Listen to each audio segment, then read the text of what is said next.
Okay, and I'm gonna post it to a few social medias. We're going live now. I have Vermin Supreme who is running for President of the United States, seeking the Libertarian Party nomination. And I'm going to be talking with him for somewhere between an hour and 2 hours, depending how Dang. quickly he answers questions, um, and depending uh, whether chat has some additional questions for him. But I do have a lot to cover. So let's start off. First of all, you're looking dapper today. Vermin is known for having a boot on his head, and it seems like he is respecting this interview by wearing a tie, and he respects it so much he's wearing Yes, multiple as I ties. have discovered now, as a person who believes that neckties and the are all about respectability, and so therefore, the more neckties that one wears, the more respectable one is. I always try and wear as many neckties as is practical, and doing so has allowed me to make this discovery that if you have a bunch of neckties, it will make a anti-COVID sharing mask for you and your friends. So if you don't have access to the N95s or your hardware stores out of dust masks. A whole bunch of neckties will probably do you right. I'll pull them down just because, just to be respectful and responsible, and so you can see my shining lips move while I talk, because So that's I, always I makes should it let you much more. know, based on that logic, you are the most respectable politician I've ever seen. Well, Uh, thank you, sir. Thank you. I appreciate that. That is a very good pull quote, and I will use it in all my political literature. Okay, so let's start off. Could you tell us a little bit about your background as far as your educational background, your career, and your political involvement? I suppose that I could. My goodness, that is it's going to be hard not to get in the weeds on that one, because it is, of course, a long and storied career, if you will. Um, I grew up in Gloucester, Massachusetts, not too far from where I live today. I think things got interesting when attended art school in Baltimore, and that was my secondary education. It was during this time that I also became Vermin Supreme.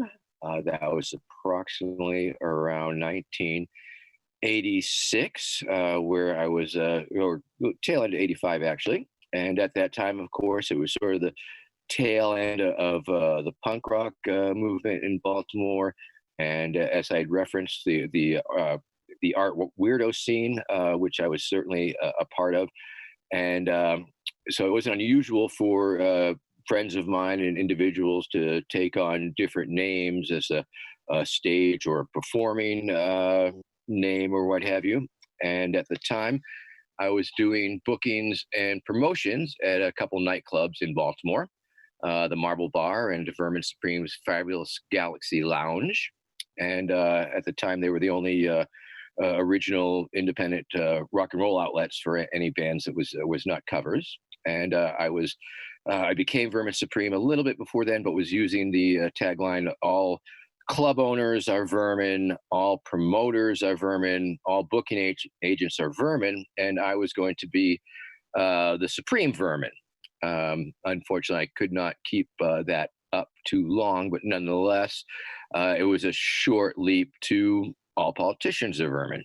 Um, so at that time, I was doing that, and I lived in Baltimore approximately 7 years because cheap rent will keep me in various locations, I must say. And I was very successful, I believe, as a low rent, starving artist type. But eventually, I burnt out on the town, and there was a lot of things going on in my personal life that made me desire a change of pace. And so I was sort of knowing that my time was up in Baltimore, but still sort of wasn't ready to totally let go.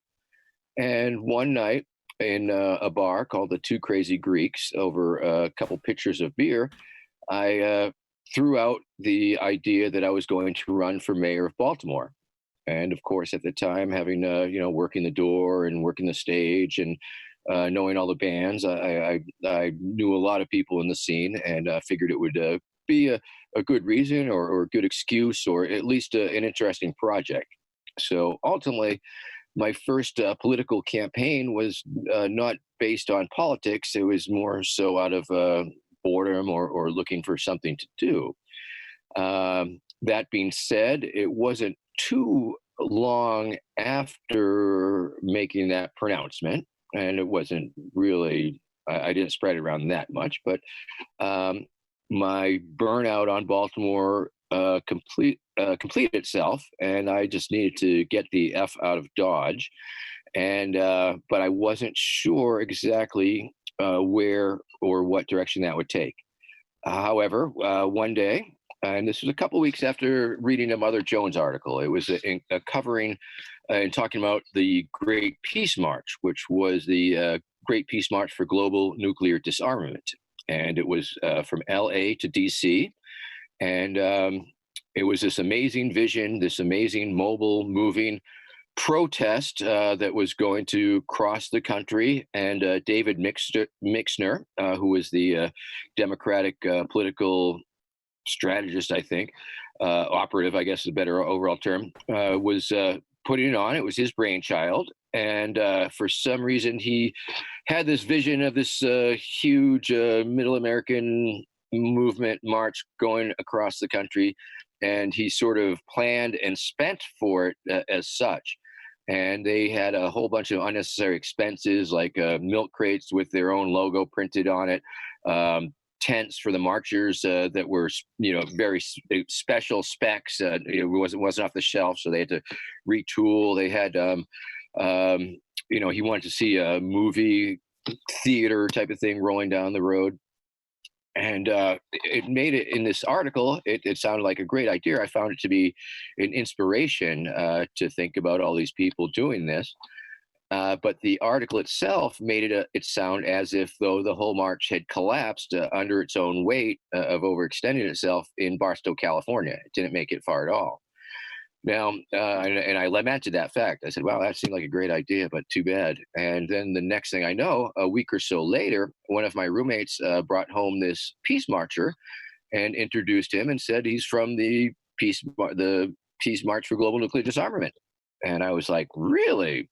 And so I apparently, when the march did in fact collapse in Barstow, California, and the repo men started to come and take away the equipment, a number of the anarchists and direct actionists, disabled the vehicles so that they couldn't be repoed and laid down, physically preventing the vehicles from being repoed. And so the march continued all the way across America.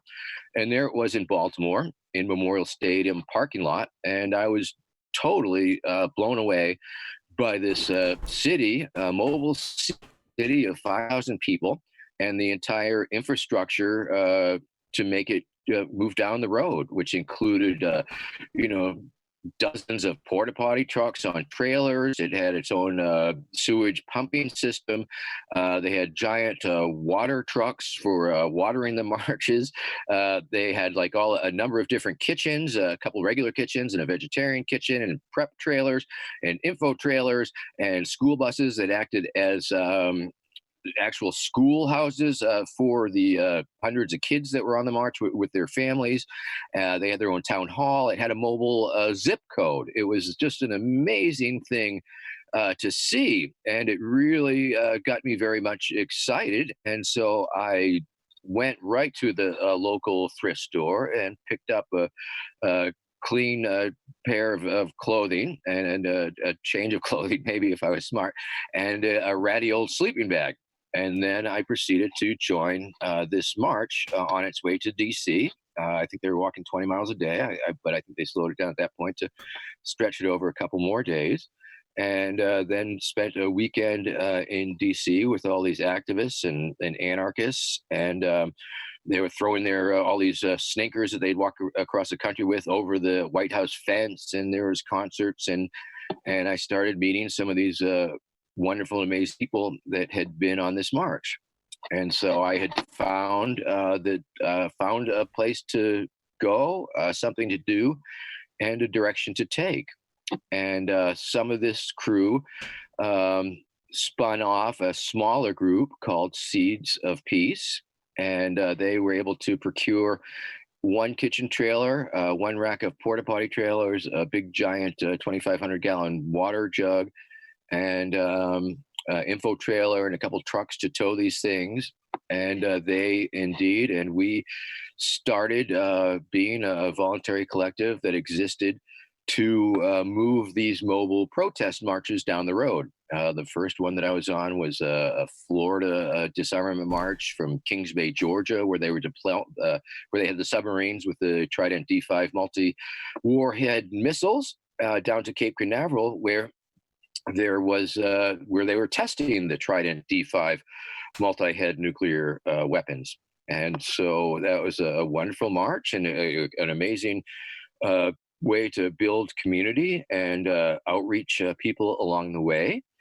And then I went on another march out in Michigan, where I met the woman who was to be my wife of 30 years, Becky. And then, as I was getting ready I didn't know she was going to be my wife at the time. I thought it was just a little dalliance, but I was going to another march in New England, and she said, "Hey, you want to ride?"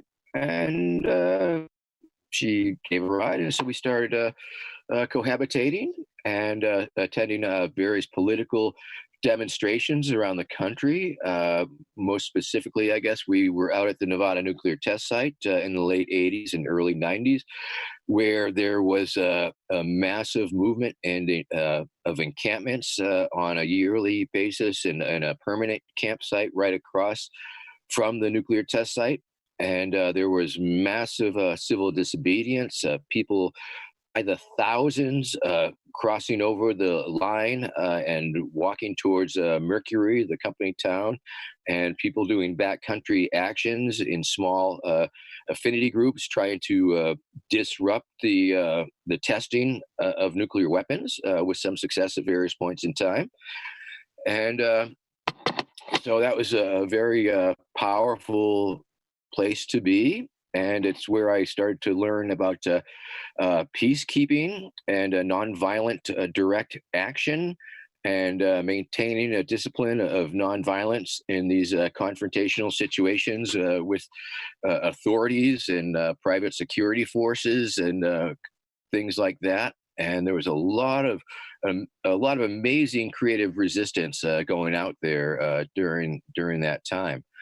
And I started giving trainings, nonviolent trainings, and studying into those things. It was also okay. So at that point, attending these marches and these political events, that started to give me a national network, or at least a national audience, because during these political demonstrations, I was also bringing in my satirical campaign. Let's jump back to Baltimore briefly, because after a while on the road, I realized, like, oh my goodness, I said I was going to run for mayor of Baltimore, Maryland, and I'd better get down there because I had made that commitment. And so I was gone for about a year, and I did a human lab drug study. I was a human lab rat for income for back in those days when I was young, and struggling when I was young, as opposed to struggling when I was old, and did a 30-day study, which raised, or I earned $1,000, and I took that money and spent a good chunk of it on computer typeface setting, because it was the olden days and you couldn't do that do that stuff readily, and I paid for printing of some crappy bumper stickers and some 11 by 17 posters, which read, "Vermin Supreme is your mayor, demand a recount."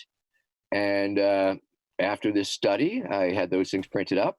Me and Becky and a couple of my friends from this collective went to Baltimore, and we spent a couple days making a spectacle and campaigning this imaginary campaign. And that's where I started my strategy of interfacing and interacting with other candidates. So I went to the other candidates' campaign headquarters and challenged them and gave them my talking points. and all of these things. And started, and actually, that is where I first wrote my stump speech that I've been using for many, many years now as part of my Baltimore run. My name is Vermin Supreme. I'm a friendly fascist. I'm a tyrant that you can trust, and you should let me run your life because I do know what is best for you. Yes, I will promise you anything your little elector heart desires because you are my informed voting constituents and because I have no reason of keeping any promise that I make. I have no problem with graft. I have no problem with corruption. And let me assure you, I will take bribes only when profitable to do so. So this election year, vote early, vote often, and remember, a vote for Vermin Supreme is a vote completely thrown away. Let me run your life. I know what is best for you. And of course, that's part of the same stump that I gave in 2012 when I went viral. Um, so that was so my first public campaign was in Baltimore, Maryland. And so I was bringing sort of the satirical take on elections and campaigning to the demonstrations, presenting myself as a candidate. It was also at this time that I started attending the rainbow gatherings sponsored by the loosely affiliated non-organization known as the Rainbow Family of Living, Love, and Light Gathering of the Tribes. Chuck, are you familiar with the rainbow gatherings? I'm not. Do you want to tell me about those? Oh, I would love to. I would love to. Picture, if you will, 4,000 or more people sitting in concentric circles in a large meadow in a national forest somewhere. Um, Further, imagine that they all have their own cups and bowls because that's the way of the tradition.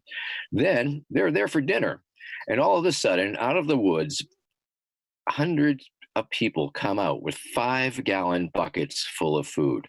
There are over 100 different kitchens at one of these national events. So the food goes around the circle.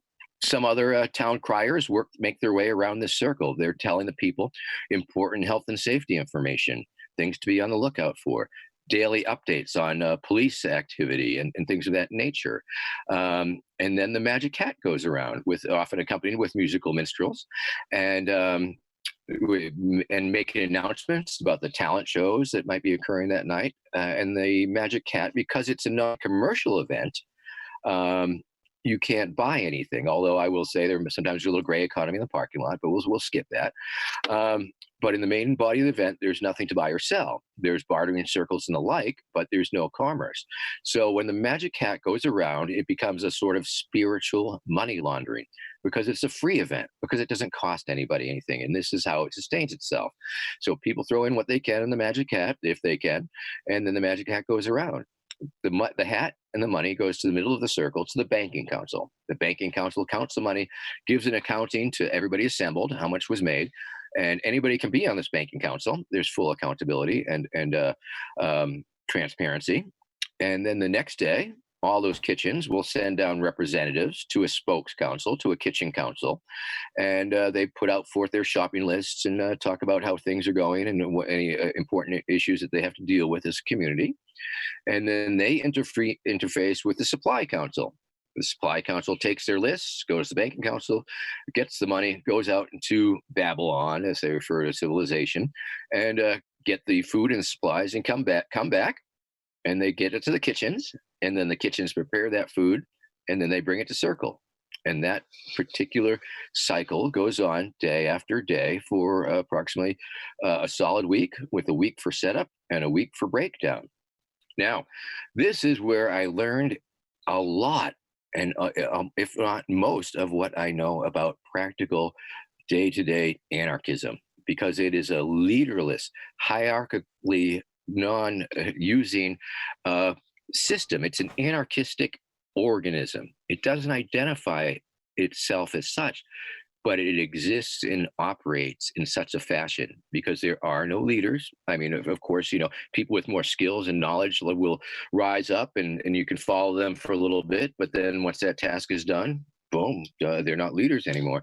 And there are so many parts to this machine, so many moving parts. There's miles of water pipe or water hose, I guess, that needs to be laid down from springs that are tapped. So many of these kitchens actually have running water.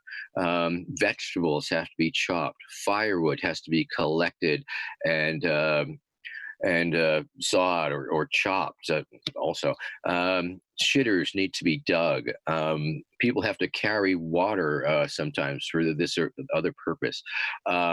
So all these things that happen, the only way and reason that they happen is because the participants see a need for something to happen, and then they form a small voluntary group and get that task done. Um, and so that's a very beautiful thing. And so in this community, and of course, it's sort of like a family reunion. Of course, you see the same people, many of the same camps arrive year after year. So it's definitely a family reunion vibe. But it's a place where you can sort of define your own reality. You can become what you want to be and do what you want to do within bounds of decency and not uh, stepping over other people's boundaries and such.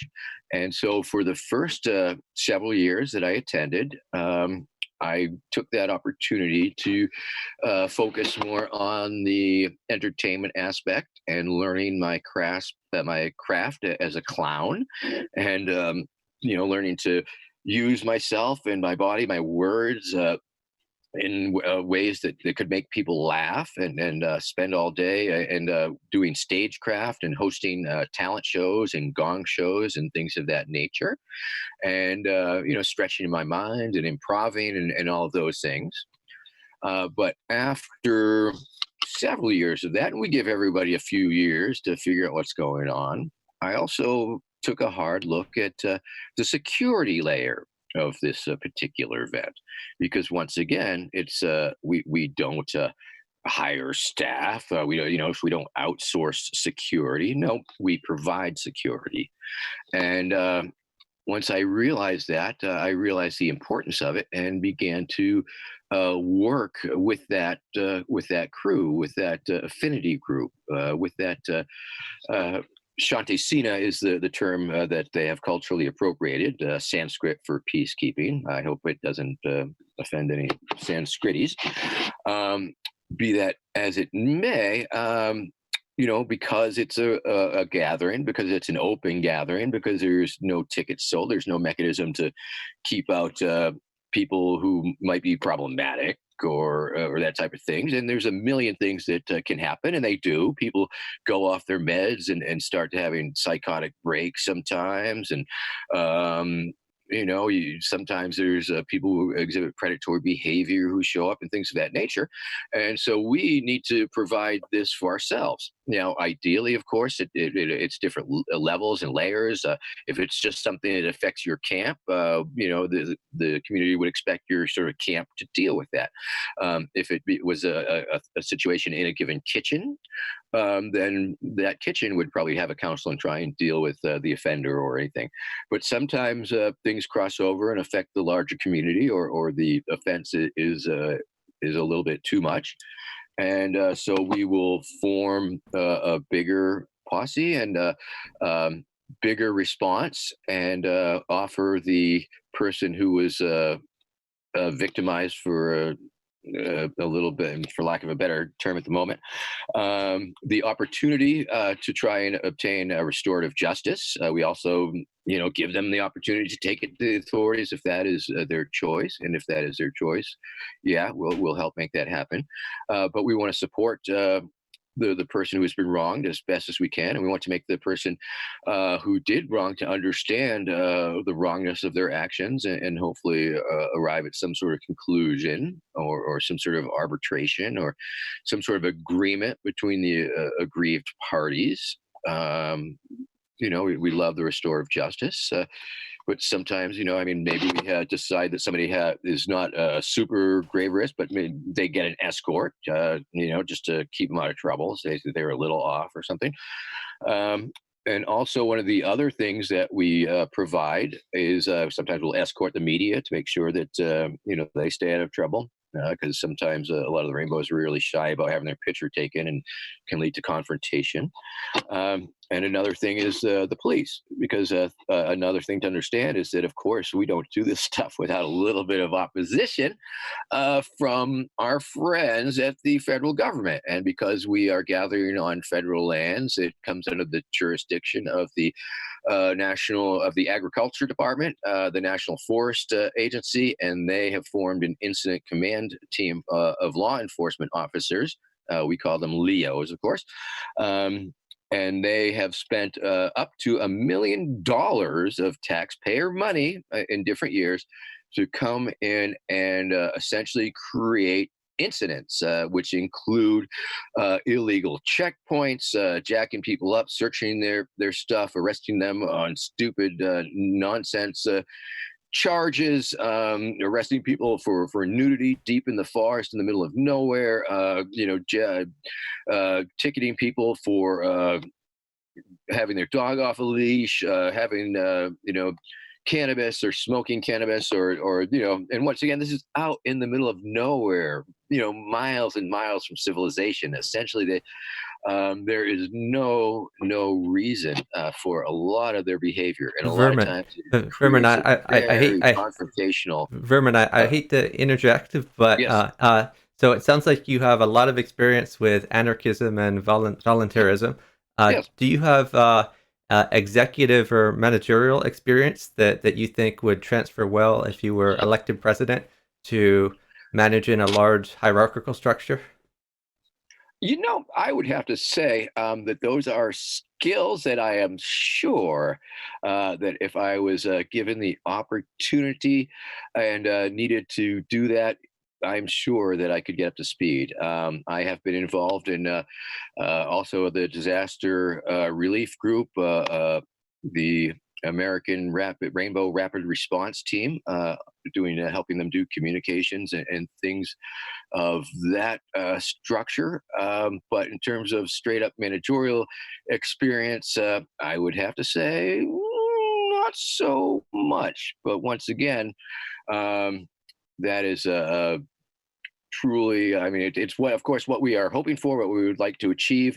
Um, but in the current climate, I think we can safely assume that I will likely not be the president. Now, that should not let us stop considering me as the perfect nominee and the pragmatic candidate and all of those things. But I don't think that's necessarily a disqualifier on my resume.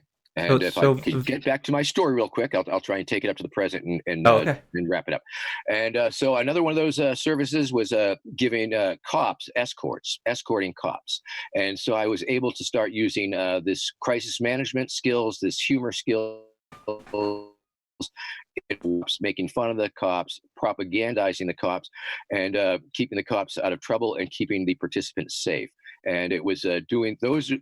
Rainbow is where I learned about anarchy and picked up the skill set that has allowed me to bring my brand of de-escalation in riot world, where I intervene between riot police and demonstrators, entering that space, the no person's land, where anything could go down. I have found that I can command that and lessen the likelihood of crowd panic and police violence by some amount. I don't know how to measure it, but anecdotal evidence, time and time again, from any number of people, tend to point to the fact that I've developed a very successful way to combat and lessen the risk of violence during free assembly experiences.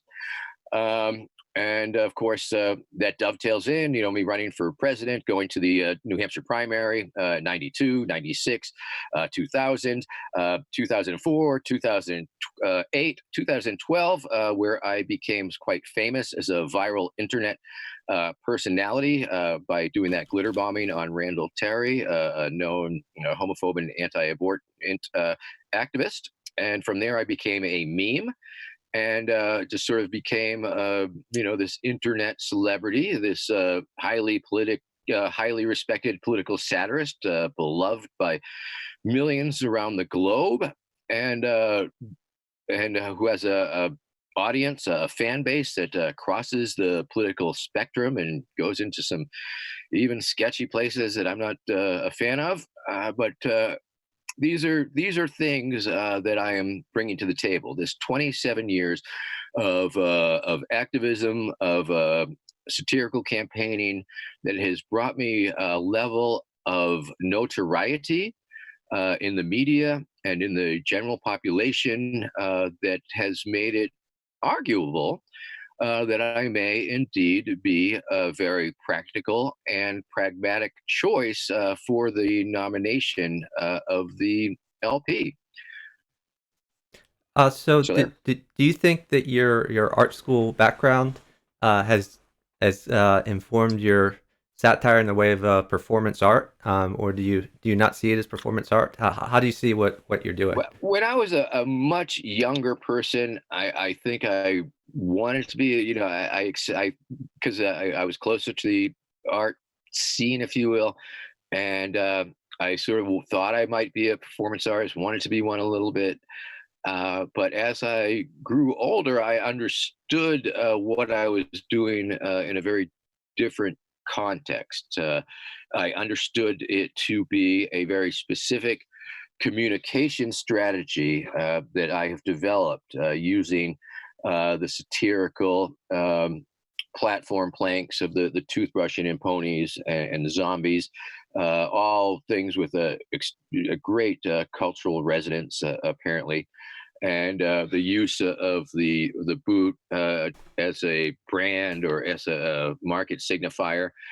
And so now I've come to understand myself more as I guess up to this point as more of a prankster slash politician. But of course, now in my current incarnation as a candidate for the nomination of the Libertarian Party, it has become something very, very different. In that I am running a serious campaign. Yeah, it's sort of brought forth this whole new experience for me, how to uh, attempt to effectively communicate my commitment to liberty and the Libertarian Party platform, and my commitment. I mean, because ultimately, in the past, it's been very, for me, it was super easy because what I was doing was tearing holes in the duopoly and the electoral process and the sham of a system that it is. And of course, that's really easy. But this has been a little more challenging, being forced into this more serious vermin type of mode, um, and trying to strike this balance between the humor, which I think is the real one of the real hooks that I'm offering, and then pivoting it back to the platform, or more serious answer that's consistent with the platform. Um, it's caused me to, because a number of those libertarian state convention debates had novelty headwear prohibitions. And I think everybody, understood the irony involved of those, the party of self-expression and the individual dictating the headwear that one might wear while running for president. But I was happily to, uh, I got to a point where I was totally, totally fine with that.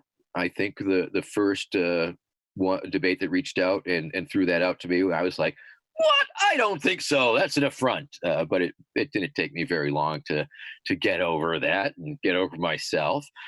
And because once again, I think a lot of your viewers, and I'm assuming that you do have a number of viewers who are maybe potential LP delegates or members in the LP, or libertarians in general, who seriously question what it is that I'm doing running for president in this party. So why are you running for president? Well, once again, it comes back to this wonderful idea.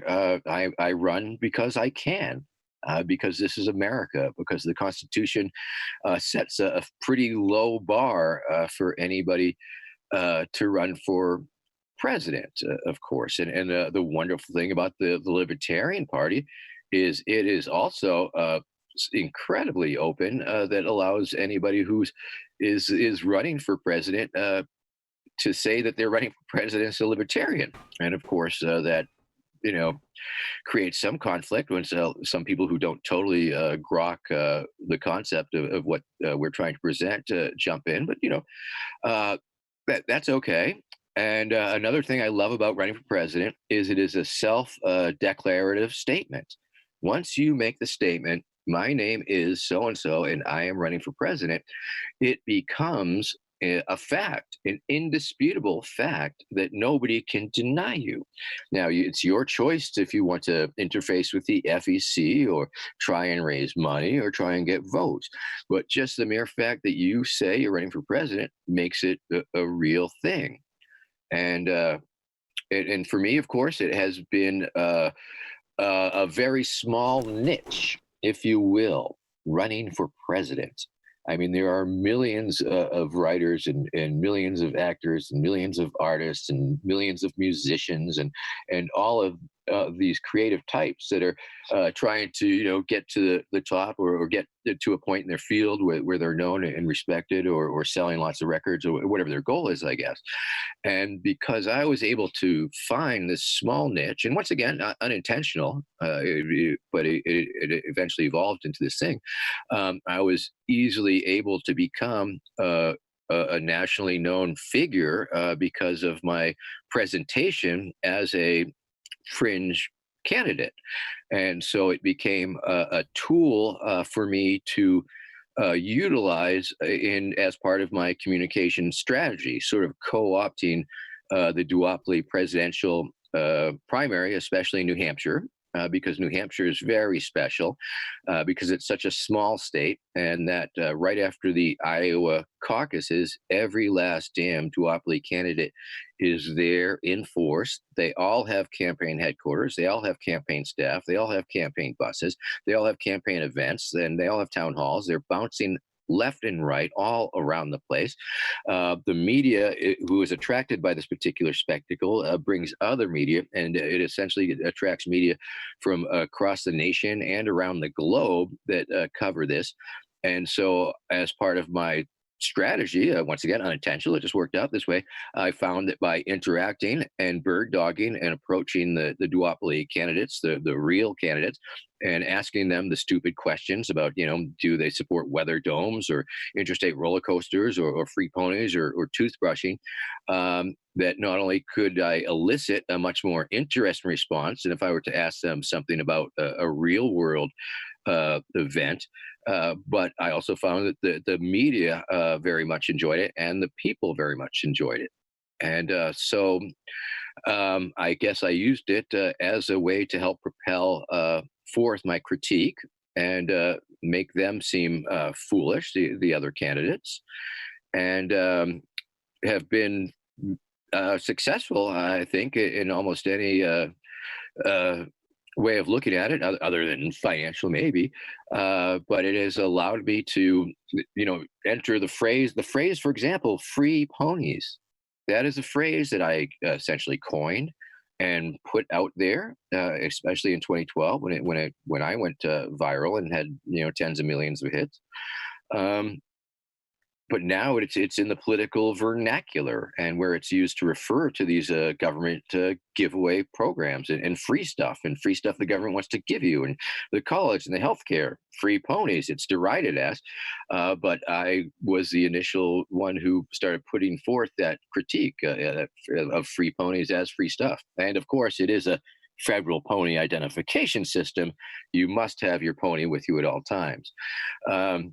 So by using humor and satire to shine light on these more real world issues and problems, I believe that I've been very successful. And I believe that most people who see it get it and understand it. Of course, for me, I enjoy the fact that it does operate on different levels, and different people do ascribe different levels of import to it. Some, it's, "Oh, Vermin, that's the most, you're so important to democracy. You're a hero, a legend," or Vermin, that Vermin guy, the boot, that is some stupidest thing I've ever seen in my life. I wish he'd go away. And and everybody's right in their own perception of it. But I'm just happy to be in this position to be able to uh, make this presentation and do it very naturally and very enjoyably, and have so many people really love it. And they are my constituents and they are my supporters. And like I say, they may be left, they may be right, they may be centrist, but they appreciate the message. They appreciate what I'm doing, and how I'm able to force myself into the spotlight at the expense of other candidates. And yes, thank you. So Vermin, I should note I have about 45 questions for you, and we've got through about 3 of them, and we have more from Okay. the chat. All right. I will try and be. I I'll can try and be much more brief. Then. I can speak with you all night. I don't know if you have anything scheduled after this. Just a little thing that I like to call sleep. Okay, well we can go as long as you want. Um, so Okay. so next question is and if you want to be more long-winded and stay longer, that's fine with me. Okay. Take your time. Thank you, Chuck. Like I said, it's just it's nice. I wish I could see your face. I see your Yeah, name, well, but, you can tune into the stream if you want to see my face. Just remember to mute it. okay. But I Right, think you were having it would some be too bandwidth. distracting. You're As a having some boomer, bandwidth problems earlier, I'm though. sorry. Go ahead. So you're having some bandwidth problems earlier, so it's probably better that you didn't. Yes. Let's just keep it like this. So, how would you describe the libertarian philosophy to a voter unfamiliar with libertarians? I would have to tell them that it is a party of living and letting other people live, and a party that understands that you as an individual know what is best for you more than any sort of government could ever know. And that we respect your capabilities as an individual to make the right choices that affect your life.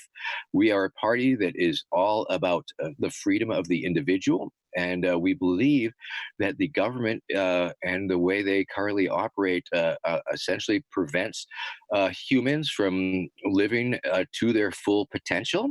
And that the state has put forth so many laws and so many regulations that is essentially micromanaging um, our activity to the point where we are not able to maximize what we as human beings have the ability to do. It is a situation that we believe that we can remedy through lessening the reach of government, their ability to spy on you, their ability to control you, their ability to extort you, in order to live a freer and more productive life and live the American dream. Boom. So Vermin, what are your top 3 issues for your campaign, and if you'd like to get into each of them in some detail? Well, for my purposes of my campaign, of course, I have I would say graciously, but I have fully agreed to accept the Libertarian Party platform as my own. I believe that it is only right and fair if one is going to be a candidate for a party that it is incumbent upon that candidate to be able to present the uh, the reason what that party is all about. And I believe that that is summed up in the platform, and that is why I am constantly steering newcomers or potential newcomers, or people who have the least bit of interest to lp.org/platform, because that is what it is. Now, if you look at my policy page, you'll see more of the classic uh, satirical stuff, but it does steer directly to the platform. Also, for me personally, I think the natural uh, issues that my campaign as a campaign sort of deals with are certainly free speech, free expression, um, ballot access issues are certainly have always been very important to me, and the opening up of democracy. But I won't say those are three of my main issues, but I say those are issues that are just normally involved in the campaign. For me personally, I believe that the mass incarceration in America is horrifying and terrible, and essentially then we don't get into the weeds, but we get into a number of related issues that are directly related to that, and that is the police state and the surveillance state and the drug war, and uh, and all of these things that essentially cause the incarceration problem that we have in America. And I mean, sure, I'm a click or two away from full on prison abolition, but I'm always happy to play the minarchist advocate, if you will, because sometimes I find when I'm campaigning to normies, it's just a short-handed way to agree with them in saying, well, yes, maybe we do need just a little bit of government to do that, what your desire is. But understand that it's a slippery slope, of course. So I believe that it is just that intertwining of, and I guess it just comes back to the state, it comes back to the government wanting to exert their power and their control over the lives of the citizenry through the use and through the threat of force, and that is clearly and vividly demonstrated by the mass incarceration situation, by the war on drugs, and by the police surveillance and militarization, and and the authoritarian streak of the enforcement branch. Thank you. So Vermin, you touched on this, but I just want to emphasize this. So to ask you directly, is there any plank in the Libertarian Party platform that you disagree with, and if so, which ones and why?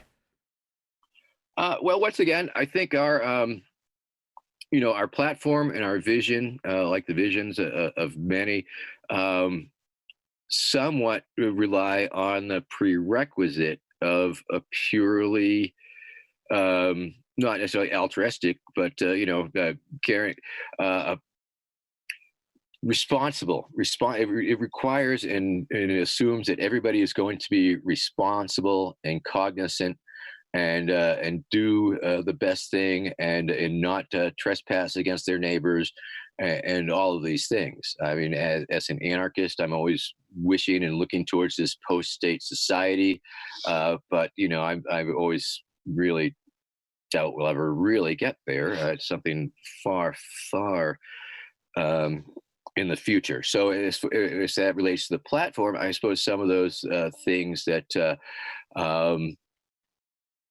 make you wonder, well, okay, that would work if everybody was on the same page. Yes, perhaps the plank that affirms the environmental plank, perhaps is one that is predicated on the fact that possible polluters would not pollute because they would face boycotts or some sort of public pressure. When I think in reality, in the real world, there are many, many terrible polluters of the common land or other people's private land, for that matter, or which rises to a violation of the NAP in my opinion.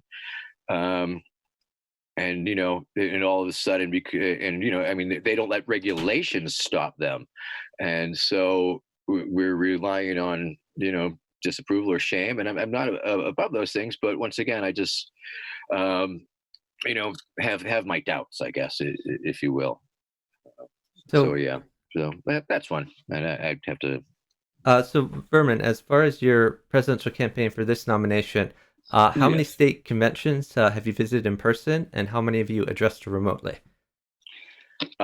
That is a very good question, and I will say a lot, a freaking lot. Last year I went to probably the whole convention season.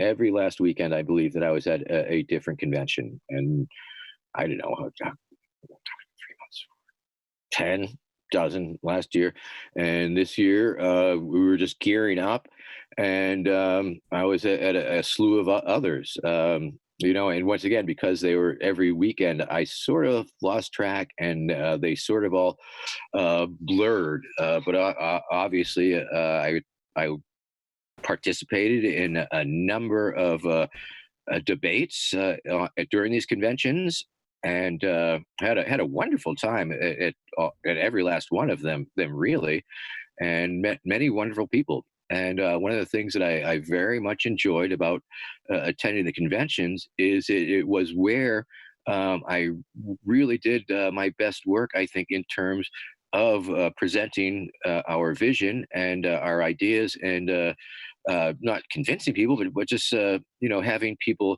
have a different understanding of what it is that I am doing and what my campaign staff hopes to accomplish, and changing hearts and minds. And it seemed I could gauge it much easier live and in person, because people would come up to me afterwards and say, Vermin, hi. I've been saying terrible things about you online. I've been trashing you online, but I'm going to stop doing that. Or I would meet, people who were longtime fans who had serious concerns and reservations about my involvement in the party, afraid that I was going to come in and be a wrecking ball or some shit. And they were extremely happy to find that was not the case, and that my offer that I'm putting forth is completely sincere. So I'm sure that one of my campaign staff might be ticking off all the ones that I attended. I would have to go back on my timelines and count all the airline receipts. But I will say a dozen at least, and it seems like 15. It seems like I was in 10 debates at least. Remotely, fewer, definitely. Handful. I guess I took part in the Massachusetts virtual debate not too long ago. And let's see, who else did I just talk to? Kansas. I was at the Kansas mixer.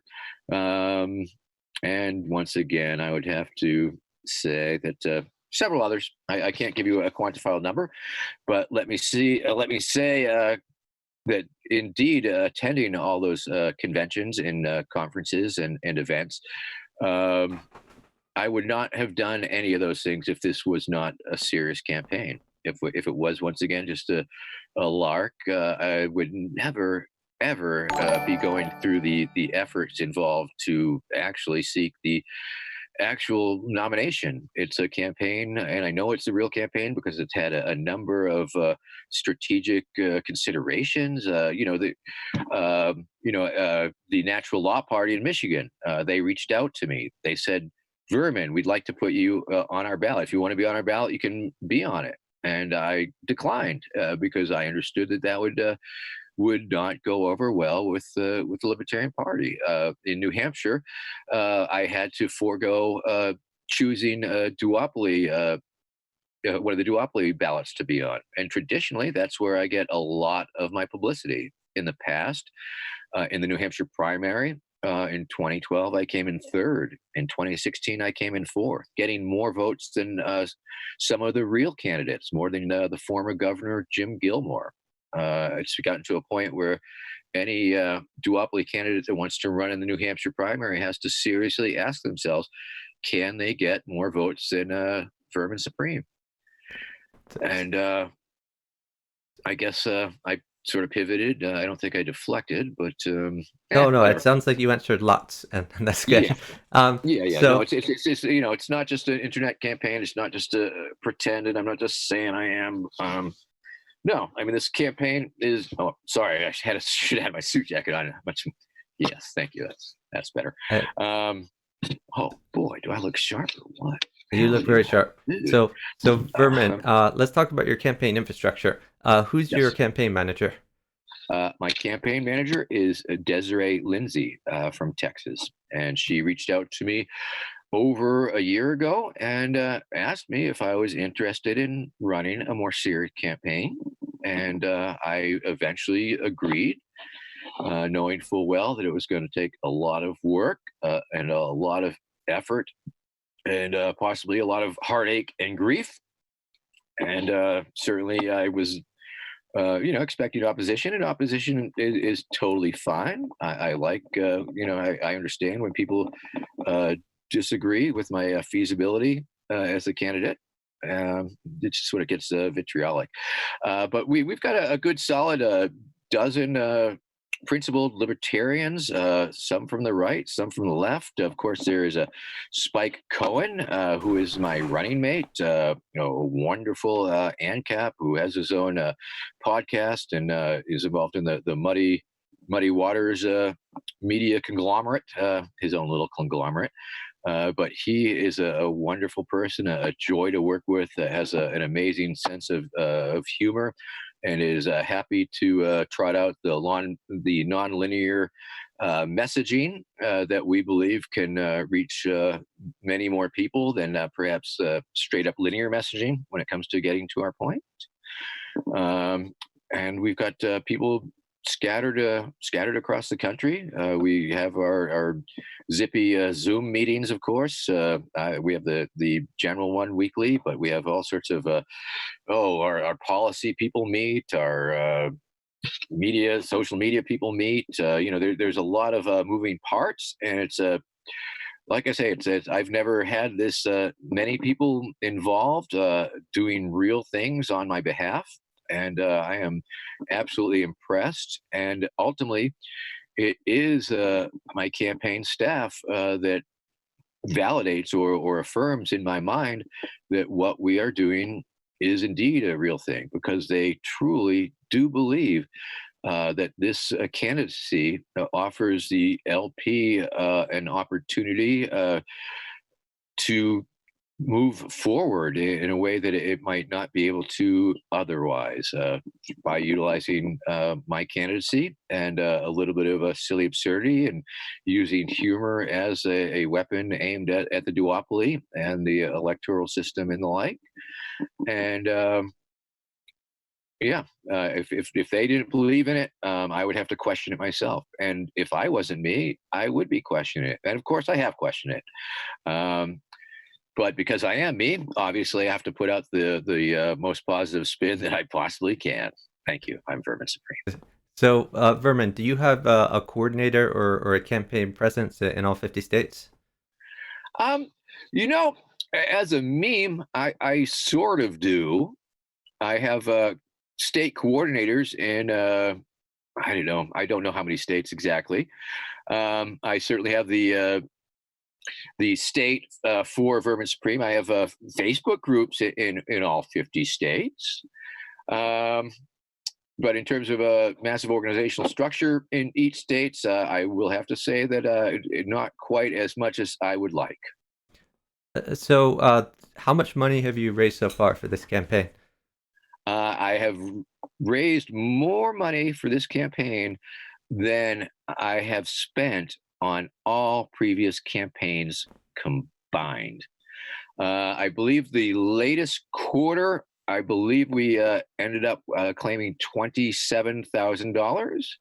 And I believe that, I don't know what that puts us up to the total. I think we had raised approximately somewhere between $20,000 and $30,000 each quarter. Of course, that's net. And we spent a lot of it. We have a little bit of cash on hand. I think a thing to keep in mind, of course, is that I believe that my campaign and myself do a lot with a little, and that this campaign certainly gets a big bang for the buck, and that the free and earned media that I've attracted is hard to quantify in financial terms. But in the past couple months, I've had U.S. Spectator talk about my campaign. Had the very great interview in Teen Vogue magazine. I've had some international media from Czechia and other places. I'd have to go look at my notes or whatever. Um, so there is that to consider. I mean, yes, it does take a lot of money to run, and $12 million is a lot of money if we were going to use the Gary Johnson benchmark.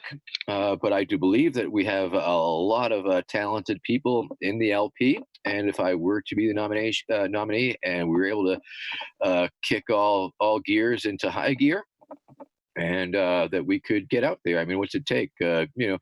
12 million people to send $1. That's not inconceivable. I will point out that on TikTok, I have 11 million hits on the hashtag Vermin Supreme. On YouTube, tens of millions of views. So, does that, can we get them all to send $1? Maybe. I'll try. I bet we can. Thank you. I'm Vermin Supreme. That sort of dovetails with my next question, which is where can people find out more about your campaign as far as your website, what social media platforms are you on, etc. Yes. On the campaign website official is verminsupreme2020.com. We do accept crypto, people. And is that there where you will find the policy, which includes such biting satire as the concentration camps, in which we will imprison migrant children and their families and give them water slides. It'll be like Disneyland, but surrounded by barbed wire. And of course, it also many links to the LP platform itself, and how the two relate, I think, are obvious. Of course, if you're on Boomer on Facebook, you can look up the Vermin Supreme for President official page. It has the blue check mark there. And we are just right at about 100,000 followers on that particular one. And there's also Vermin Supreme's Dank Meme Stash and a whole bunch of other auxiliary pages that I won't go into. But that probably adds another 50, 60,000 maybe to it. Then on TikTok, if you like the TikTok, if your kids are on TikTok, you can look up at The Real Vermin Supreme. Apparently somebody got my name first. So I'm The Real Vermin Supreme. Over 130,000 followers, and like I say, 11 million hits. Instagram, I think it's Vermin Supreme for President. I think there's a Vermin Supreme 2020, and some other ones. And let's see, Twitter. Well, a lot of people do Twitter these days, I hear, and I am at Vermin Supreme. And I've got 55,000 followers on that. And so once again, maintaining that I have a good solid leg up on a lot of those other candidates that are in the running, not to disparage them in any way, shape, or form, just a basic comparison, that I do have a serious head start in social media, and a lot of people know me across the darn planet. So there is that. And of course, if you want to start getting into Google Analytics, well, in that case, you can do comparisons with Vermin Supreme and any other candidate of your choice. And I think you will see that I'm doing pretty well in that area. Maybe not against some of the even some of the bigger ones, even some of the bigger names. If you look at Gary Johnson's early Twitter analytics in that period before he received the nomination, I've been spiking, compared consistently. But well, I don't want to go into. I don't want to toot my own horn, but just let me say this: I'm a monster. Thank you. Yes. So, Vermin, suppose you get the Libertarian Party nomination. Short of getting elected president, do you have any less ambitious goals we can use as metrics to judge the success of your campaign? So, for example, are you trying to maximize votes or sell books or increase party membership or some other metric? Yes, I believe so. I mean, I believe once again, as I've stated, my support team and the bubble with which I surround myself are believe that I have the best shot at the 5%, if not more. A lot of them think more. Life's a gamble. I mean, there's just no way of telling or quantifying until that actually happened. Of course, it is a campaign of education and And just outreach. to clarify, what does the 5% get you? What does it get me? It just seems to be that magic number that people want to hear. I think one or two states actually use it as a tool to for ballot access, but not a lot. But it's just a solid, it gives us that minor party status. Um, so there is that, and of course, I throw out statistics such as 3.9 million high school kids graduate in a year. Give me 2 of those years, that's about 8 million. Add that to the 17 million plus college kids, that's a pool of about 25 million possible voters. And if I were to get 1 out of 4 of those kids to vote, well, boom, that's 6.5 million. That is your 5% right there. For what it's worth, once again, it is debatable, but I think people are always wanting to at least be as viable as the last candidate. And of course, Gary Johnson was able to, get that 3 point whatever 7 or something percent. And I think people would like very much to see that bettered. And once again, there is speculation that I could do that. Ultimately, once again, of course, education and outreach, spreading the good word of liberty to my fan base and America once we get larger than that. But I think I've been doing a pretty decent job at getting people to check out the platform and consider what it actually means to them, and how much of the Venn diagram we overlap on various issues, and try and help them frame other issues into a format where that they might be able to grok within a libertarian perspective. Also, I believe that the one of the things I bring to the table, of course, is the magic boot, and the character of Vermin Supreme, and all these the whimsical, magical universe that I've created.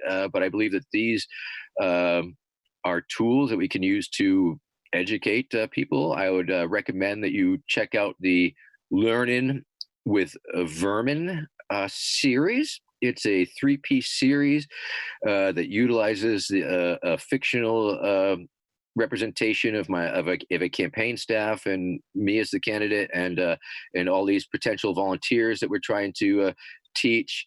And we're all trying to decide what we're going to have for lunch. But each time we vote, we keep getting the same horrible Kentucky Fried Lobster, and everybody gets sick. It's definitely educational. It's aimed at the kids, and it explores all the different methods of voting, for example. And so that is the type of educational programming that I could help put forth to help push our agenda forward. So there is that the education component, and simply trying to debunk the negative stereotypes sometimes associated with the Libertarian Party, and ultimately, yes, growing the party. I believe that I think it's common wisdom, or at least it's the wisdom amongst my party, and it's our assertion that we will be able to bring in a lot of young blood into the party, because my audience skews young. I'm very, very popular and famous amongst the young people, especially. And I think we've just proved a little bit of that. I think the LNC just put out or the LP had a contest to see who could get the most new members I think it was a 2-week period for when they announced, and it ended yesterday, I think. Although I also heard they extended, so I'm not totally clear on that. But it was a little contest that was open to all of the candidates for the nomination to see who could get the most new members involved. And I was able to bring in about 100. I think I hit I think I hit the 100 mark. When I was up in New Hampshire prior to that primary up there, which I did win. I understood, of course, not a lot of people voted for it, and they had the way they tabulated, but nonetheless, um, I was using myself. I was at one of the comic cons. Sometimes, occasionally, I'll work the comic con circuit, and so we attended a comic con and rented a table, and I put out the Vermin Supreme merchandise, and I also invited the Libertarian Party of New Hampshire to join me and try and recruit new members. And I believe that I was able to increase membership a fair amount, like 12% or 20%, or I can't remember. It's been a while, but by just using my celebrity, and people would come up and approach, and we would chat them up about the Libertarian Party, and boom, we would sell a membership right there. Luckily, I think the LPNH had this great deal for younger people under 23. I think they were offering a $10 membership, so that was very, very easy to go boom, boom, boom.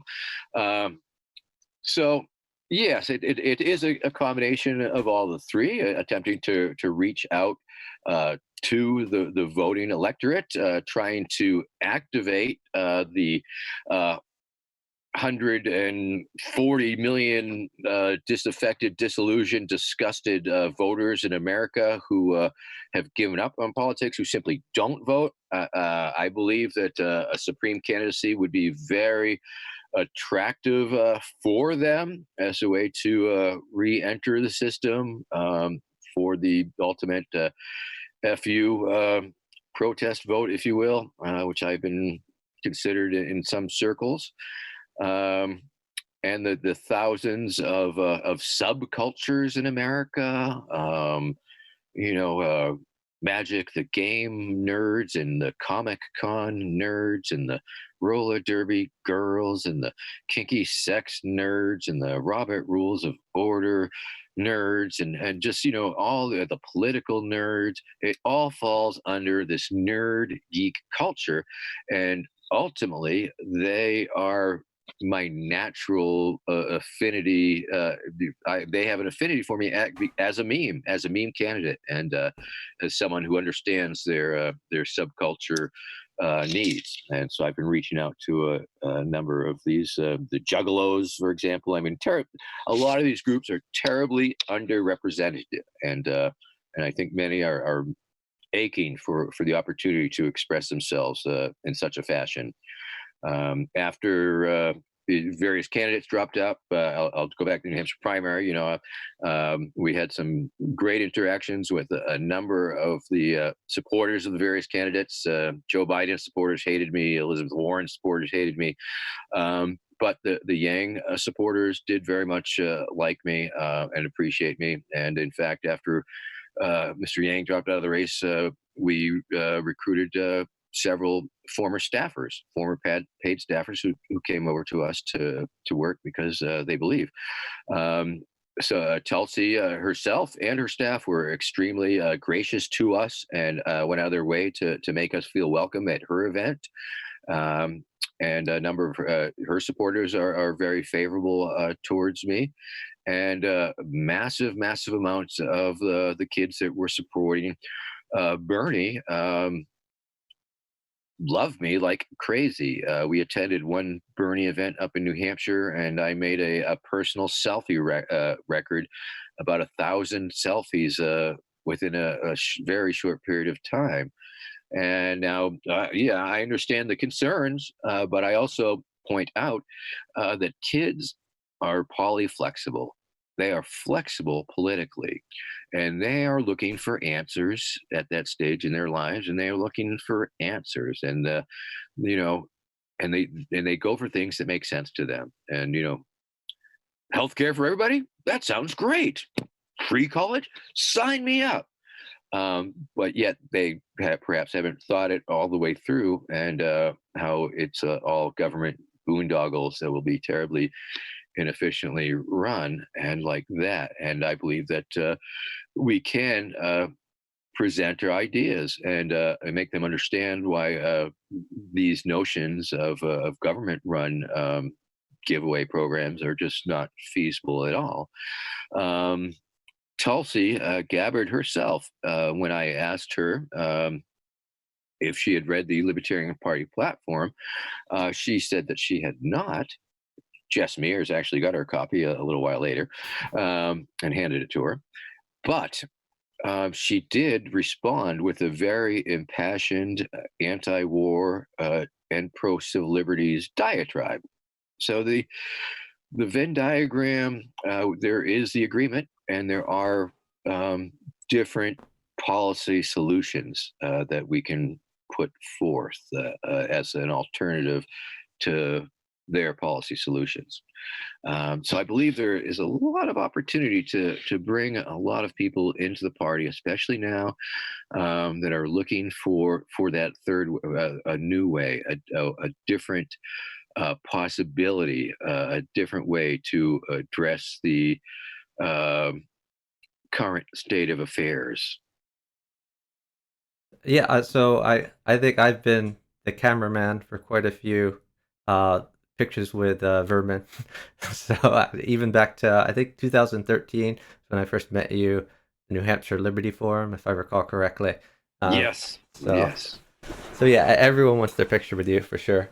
Oh Um, yes. No, that's a fact. so you touched on this before, but what years did you run for president in the past, and what parties did you seek the nomination of those years? Yes. Once again, seek the nomination of, it's a misnomer.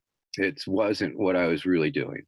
But I ran for mayor. I think I ran for president, or president equivalency. I'll say that part of my satire at the time, I was running for mayor of America, or emperor of the new millennium, but I was certainly utilizing the presidential format to push that forward in my agenda forward. So it's generally understood that I was working the New Hampshire primary in 1992, where I first challenged Tom Harkin to a dueling chainsaw grudge match in the steel cage of doom.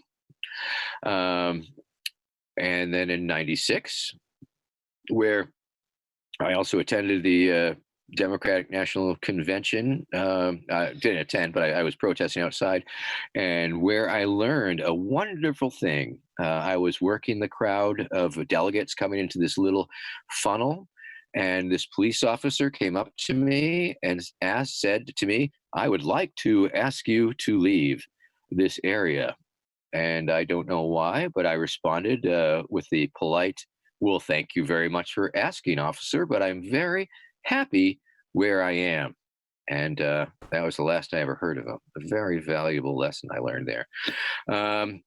90, so let's see, 96, the year 2000, 2004, 2008, 2012, and 2016. Each one getting progressively more, I don't know, realish, or just a little bit bigger every year. '08, actually '04 was the first time I was on a primary ballot in Washington, D.C. It was a fun primary. It was one of the most open primaries that I've ever encountered. They didn't require any signatures or money. All you had to do was ask them, and I asked them, and they put me on that ballot. I think I got 144 votes. It was a very interesting primary, because the DC statehood movement, or the DC no representation movement, put it forth as a protest primary. They were going to be the first in the nation primary, ahead of New Hampshire. It created, as a protest, it created a kerfuffle. The DNC was not going to seat their delegates, so they backed off. And several of the had major candidates did not appear on that ballot, but they did put me on that ballot. So that was the first ballot that I was officially on in '08, and that was a Democrat ballot. '08, I ran as a Republican during the New Hampshire primary. Got a pittance of votes. I think it was like 43. And then in 2012, I went up against the incumbent. No, okay, 2012 wasn't the incumbent. 2012, or was it? Ah, 2012, yes. I went up against Obama, the incumbent, and in the New Hampshire primary, and came in third. with I think 833 votes. In 2016, also on the New Hampshire primary as a Democrat, um, came in fourth. And like I said, beat some real politicians. The thing to understand, of course, is that when I ran as a Democrat, I was not a Democrat. I was not involved in Democratic politics or party politics or even voting Democrat. Or when I was Republican, no, I was not a Republican, and neither was I in the party, member of the party, or part of the party. I was simply utilizing um, the format of the presidential election campaign in order to put forth my communication strategy of criticizing that campaign. Also in 2016, I did attend the National Libertarian Party nominating convention.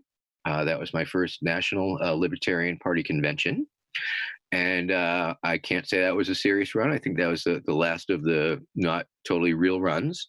But I was so impressed that I was so embraced by the convention and the people of the party, and they allowed me to,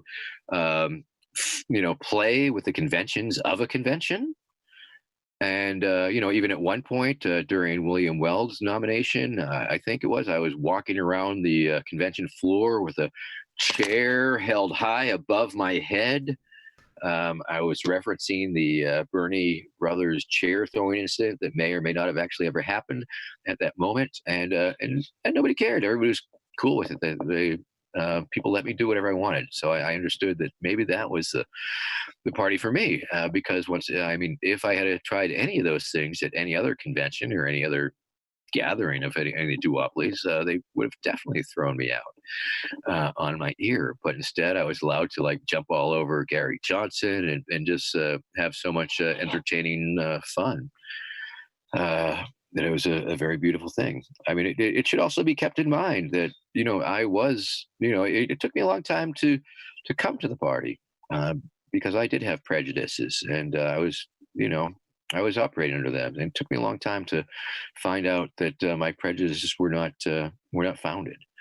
Um, in 2016, Boomer Shannon reached out to me, and he wanted me to help be a draw at this fundraiser he was doing, and I happened to be going to LA for a little Hollywood thing, and so we made that happen. That was sort of that was an important part of meeting the LP, because prior to that point, it was all about knowing the Free State Project and the Free Staters up in New Hampshire. That was an extent of it. And then also in 2016, Trent Soms of the Youth Caucus reached out to me, made me an honorary member of the Youth Caucus. That was cool. And invited me to the International for Students for Liberty conference in DC, brought me and my wife there. And I was so, I got to interrupt the president of their organization speech with their full permission, but they once again, they had made no content restrictions. They didn't tell me what to do or what not to do. They just said, come down and do your thing. And so I, did my scorching version of the Star Spangled Banner on the bullhorn, and George Will is backstage, and I'm sure it was just giving him a headache. But and just the serious amount of love that I got from all those kids, and made me really start to wonder if I hadn't found a party, and that's what brought me to the convention in Orlando. And then I started checking out the platform, and found out that it dovetailed very nicely with my beliefs, coming from a left anarchist tradition. But it's like, well, okay, well, I can swing with these things, I mean, sure. And and then, like I say, over a year ago, Desiree Lindsay, my campaign manager, reached out and asked me if I wanted to run a serious campaign. This campaign seems like a natural extension of that. Like I say, I've been running 30 years of satirical campaign has given me a level of notoriety and a fan base that spans the globe and spans the political spectrum.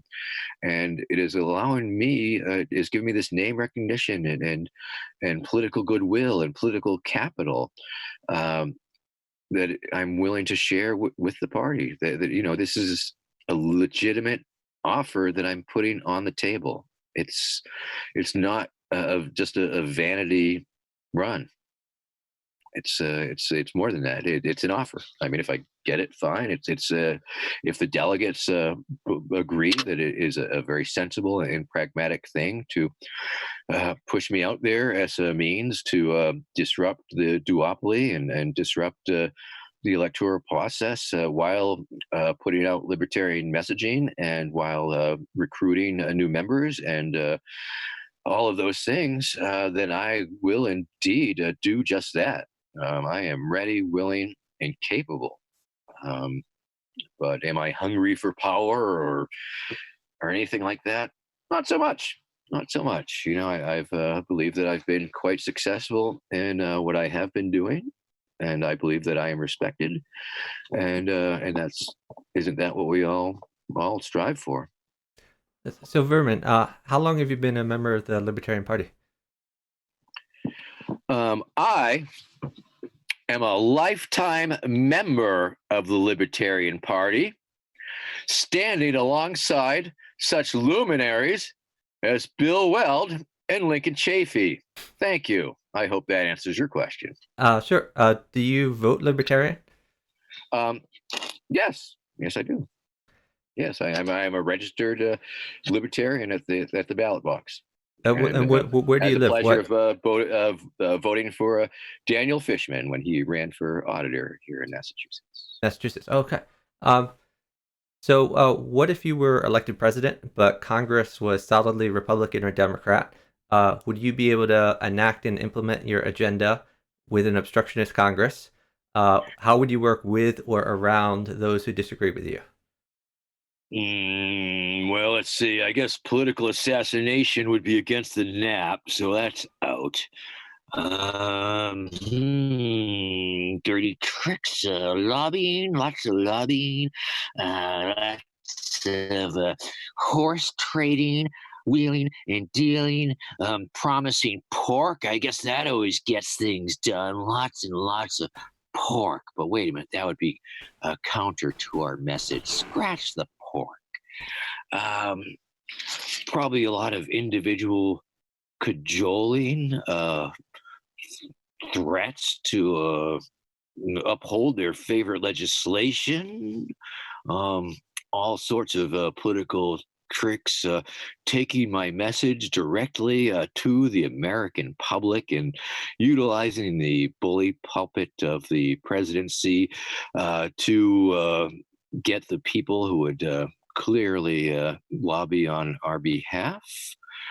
Um, oh, I would do it like just like Trump would be doing it if he was in that situation. A lot of bullying. Um, well, and of course, all the political tricks at one's disposal. So I hope that gives you a little bit of a hint how I would deal with Congress ruthlessly. I'm not quite sure that you could horse trade when all of the ponies are registered, but we'll let that slide. So, what are President Trump's best and worst executive accomplishments in your opinion? What do you agree with most, and what do you disagree with most that he's done as president? Well, I seems to have made a lot of jobs. The job thing was, pretty impressive. I will not say that he did a terrible job getting the employment rate right, really good and stuff. So that's good. And as far as negatives, if in his official executive capacity, he did sort of screw the pooch on this COVID thing a little bit, and he sure is hating on the immigrants pretty hard and taking all that funding away from other feds to build his silly little wall when I could build an antimicrobial wall with just a big moat and a lot of Purell. I don't know. There's a big old list, but I'll say that. So, tell us what you would do in your first 100 days in office if elected president. Well, 3 words: ponies in space. Um, of course, that is the facetious, satirical answer that I would give if I was in such an option to do so. I forgot to ask you, Chuck. Do you mind if I wear this boot on my head? Oh, go ahead. Wear whatever you want. Okay. I mean, it's not a hat attached to my head. I mean, I know there's a thing as known as vermin derangement syndrome, and a lot of people have some real. They're viscerally afraid of the boot itself, and Vermin, certainly I hung out with you many late nights at the 2016 convention. I mean, we're good. cool. Yes, I'm sorry. Where was I with that question? I think I. You gave us the ponies in space answer, and then you Oh, were the ponies in transitioning space to some answer. other possibilities for your first Um, 100 days after day one with the ponies in space. Well, I guess I would be filling my cabinet with all of my libertarian cronies. You know who you are. And assuring the nation that the transition times would be as painless as possible. I guess at that point, we would have all our policy platforms plotted and planned, and we would go about enacting them. I think priority wise, I think the ending of the uh, s- endless wars and bringing home the troops en masse in order to cut the military budget, number one, but to get us out of all the foreign entanglements that we have pressed ourselves into would certainly be right up there. Pardoning all non-violent, not with non-victim in creating criminals, unquote. Opening up the jails to those who had harmed no one, crimes with no victims. Um, that would, which would certainly include uh, freeing up all those the whistleblowers and Ross and Reality and all those other people who have been jammed up in the system and who have already paid their debts. Chelsea and Julian and all the other political prisoners and all the other. I mean, aren't they all political prisoners? Being on the wrong side of the political witch hunts and political uh, wars on people who use substances or try and trade their bodies or things of that nature. So I guess, and that would be a pretty busy week, right? Sounds pretty busy. So you had criticized President Trump's handling of coronavirus. How would a libertarian president have dealt with the coronavirus? Well, once again, I would like to think that a libertarian president would be considerably more realistic to the idea that such a pandemic was a real possibility. And I believe that a libertarian president would be paying a lot closer to attention to the warning signs of an imminent outbreak. I believe a libertarian president would not have stepped into denial mode and based their opinions on a television network. I believe that a libertarian president would have reduced the regulatory structure that prevented the FDA, or not, I'm not preventing the FDA from doing it, but the FDA regulations that prevented massive production and rollouts and testing of the tests themselves, or denied the or disbanded a task force that was created for pandemics, or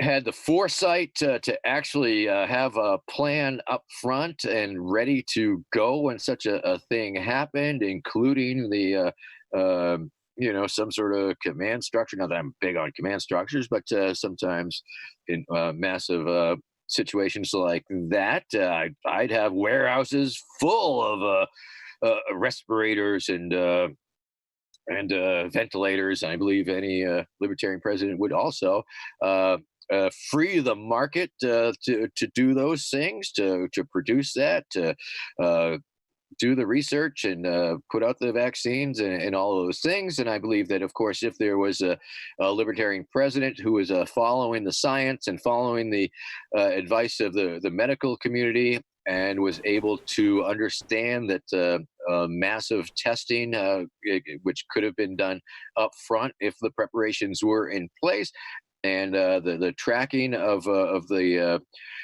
people's people they might have infected, if that was a thing that was in place, and we could have been much, much, much better equipped to deal with just such a pandemic and future pandemics, which will certainly come down the pike. So, would a libertarian president have introduced measures such as mandatory quarantines or banned flights from China or other countries? Um, I don't know. I suspect that a libertarian president would have to think a lot harder about what that means to do such a thing. Um, if I believe that if the brain trust that surrounded such a hypothetical president recommended that that was the way in order to nip it, yes. I mean, of course, on the other hand, I don't believe that the government should be able to do such a thing. So, of course, it's a balance between our the purest of ideals and the real politics involved in such an undertaking. If taking such an action um, would economically have allowed the rest of the economy to continue chugging, there would certainly be considerations to be made on that. I mean, I don't want to come out as a statist, but I will play the minarchist advocate and saying perhaps that would have been one of the minimal functions of a government. So, Thank you. Thank you for allowing me to cop out like that. so Vermin, uh, we're currently broadcasted on Twitch, which is predominantly a gaming website. Oh, what do you want to play? Tell us about your hobbies. Do you play any video games or board games or card games? Not so much these days. I can say that I played the original Pong when I was a kid at the Leechmere, um, and that was fun. And I think that might be one of the last ones I played. I do understand that there, Pyro, if you know Team Fortress 2, there is indeed a character named Pyro who I believe is based on me, who wears a rubber boot on his head, but he's considerably more violent, it seems. My hobbies these days, it's pretty much politics, ultimately. I do have an 18-hole mini putt putt golf course in the woods. It's it's not groomed in the sense that you're playing on little platforms. You actually have to whack the ball through the trees and over the rocks, and sometimes the clumps of grass get in the way. And there are some long shots and some shorter shots, and it is all you do use a putter. Although on a number of the shots, you really wish you had a wedge, but that might endanger the neighbor's windows. So I like the mini putt putt golf course. Of course, just maintaining such a thing requires me constantly raking. So that's another hobby of mine. Raking, endless raking. Um, Walking in nature. In fact, I do an almost nightly little live stream on the Facebook where I take my viewers on nature walks and try and maybe to the ocean or a brook or a lake or a pond and a body of water where we could just be relaxed and chill. And that's a lot of fun. So I guess broadcasting, but quite frankly, being Vermin Supreme is a heck of a hobby and fairly time consuming. So, Vermin, what are your campaign's target demographics? Would your outreach lean conservative, liberal, or some other direction? Well, once again, my fan base really spans the spectrum. I mean, it really goes from far left to far right to some places that are even creepy on both ends a little bit. So, and age wise, it spans. I think it skews younger for sure, younger people. But because I've been at it for so long and internet famous for so long, um, and burst onto the American scene in such a hard way in 2012, that anybody who's sort of knows me from back then, or they have warm feelings towards me. I have a intergenerational following. A lot of parents who know me, that their kids, turn them on to me. I'm taught in high schools and like that. I myself come from the left anarchist world. Because I guess a lot of the demonstrations and a lot of the protesters, it seems, generally attract people leaning a little left. I think for some reason, the anti-nuclear things and stuff. Um, and of course, I think I have more street cred in the left sphere politically because of my long going efforts in the streets to help keep people safe, and of course, like that. And as I pointed out, it seems that a lot of the kids who had formerly been Bernie supporters or Yang supporters or Tulsi supporters are looking my way. But as I had pointed out, yeah, they're left or in some of their thinking, but I think we could bring them over towards more libertarian center. Um, and I do have right and left libertarians represented on my staff. And my vice presidential candidate, Spike Cohen, is certainly in ANCAP, and so he's been doing a lot of outreach in that direction. Um, got a little creepy love from the fascies, and I'm not liking that very much, and trying to make that very clear. Um, but I like to think that I am a unity candidate and that I can ultimately bring together all sides. Perhaps that is purely wishful thinking, but it's what I hope to accomplish by trying to bring the message of compassion and love and mutual aid and volunteerism and charitable acts to the forefront of the Libertarian Party. So, Thank you. Vermin, tell us about your foreign policy. Ah, well, my foreign policy. Of course, I assume you are referring to my war on Narnia. And let me assure you that we will not stop until we have invaded Middle Earth and the last orc is dead.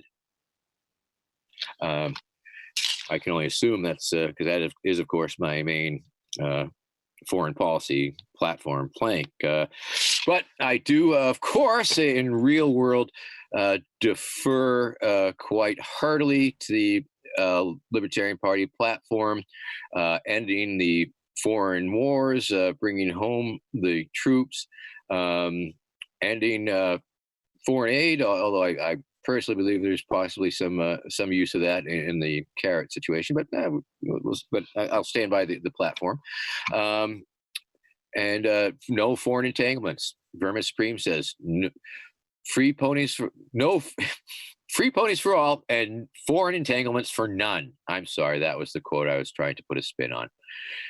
So yes, I mean I think it's fine to try and maintain positive relationships with other countries, but yeah, that's I guess that's my foreign policy.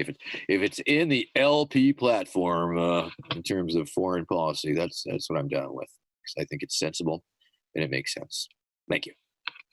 So, Vermin, as president, what is the proper constitutional role of executive orders? What would you accomplish with executive orders yourself?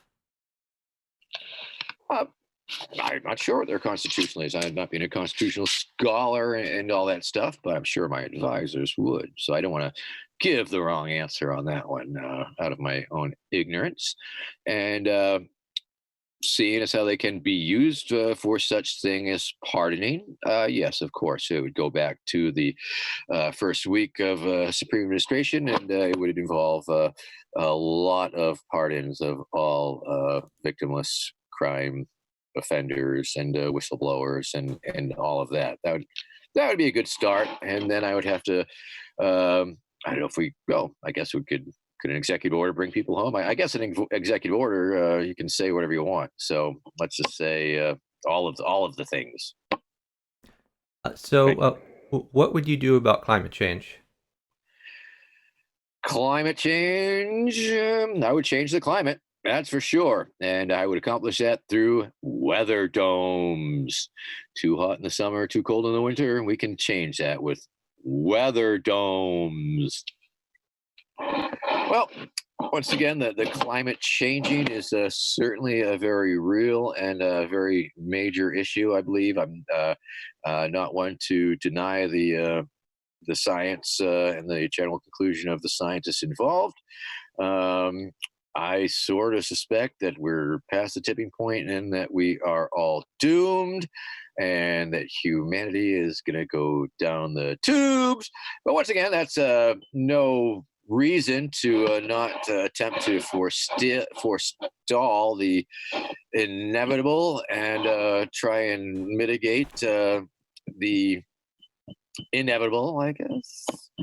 And how could we accomplish this? I believe there are probably some arguments that libertarians could put forth about carbon taxes. I guess if you were a Georgist, you might be able to get away with pushing that out there. I don't personally see that because taxation is theft. Ha ha ha.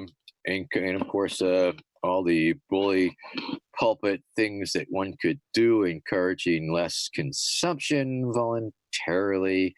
I've already addressed the Green New Deal because I already came up with the original Green Deal, which is of course the pony-based economy, for goodness sake, and zombie energy, for goodness sake. And nothing could be better for the climate than that.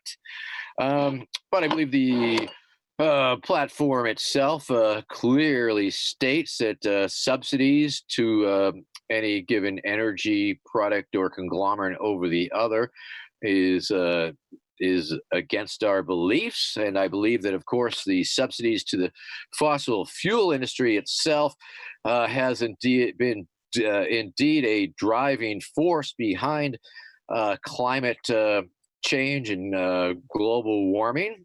And so, therefore, I believe we could start by putting that choice in the consumer's hands. And I believe that they would, people who are concerned about their children and grandchildren perishing and the planet becoming uninhabitable, would happily check off the box on their electric bills, which we do. Our local electric company gives us the option what kind of energy we wish to purchase energy from. You have your choice of the nuclear or the uh,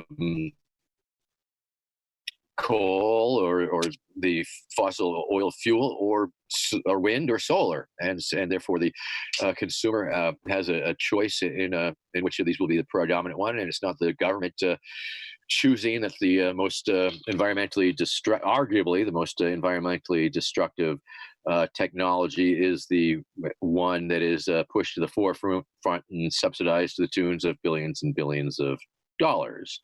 So yes, by pushing forward better economic initiatives. Wait a minute. Oh, that has some implications. Yeah, never mind. Yeah, that's it. That's what I got. Thank you. Vermin, what kind of judges would you appoint as president at the Supreme Court, the Circuit Courts, and the Federal District Courts? Do you have a short list of names for the Supreme Court in mind? I do not. I had never really given it any consideration because of the reality of being an incredible long shot. But let me assure you this. I would, at the very least, choose judges that were rated as competent by the American Bar Association. Unlike some presidents that I could name that have put up a number of candidates who have been deemed and called unqualified by the American Bar Association. I don't know much about the law, but I think they do. Thank you. How should we handle the debt crisis? Well, I will tell you this. Because, of course, these are pretty crazy times, and a lot of people who owe money aren't going to be able to pay that back because they got other things to pay off. So I guess it's time to abolish illegitimate debt. Illegitimate debt, arguably, is debt that the federal government has incurred, perhaps. Maybe that would include student debt. I mean, what's business? Is it the government lending out all sorts of money? I like the idea of a jubilee, the biblical jubilee, where I think every 50, at a certain period of time, this particular biblical kingdom would forgive all debt. I'm not saying we should do that because I know libertarians believe in contracts and contractual obligations and agreements in that. But I believe that there are potential arguments to be made that some government lending is not legit and therefore could be magically waived. Perhaps I'm not saying it. I'm just saying that it's a possibility, something to think about. It, something to consider. I know that my policy team is in fact working up some ideas. I mean, we like to look at things and goodness, now that the phrase negative income tax has entered the libertarian presidential the presidential race. That's interesting, isn't it? Isn't that interesting? Yes, it is interesting. So there are interesting things that if we could indeed put them in the libertarian framework and make them work within the framework of libertarian thinking, or at least some strains of libertarian thinking, I think we might have some possible amelioration for the debt crisis that would be consistent with libertarian philosophy. Thank you. I'm Vermin Supreme. Vermin, how would you staff your departments? Do you have anyone in particular in mind for the cabinet level and below? Well, I've always wanted to instill a memocracy. I believe that memes would make a really good way to run a government.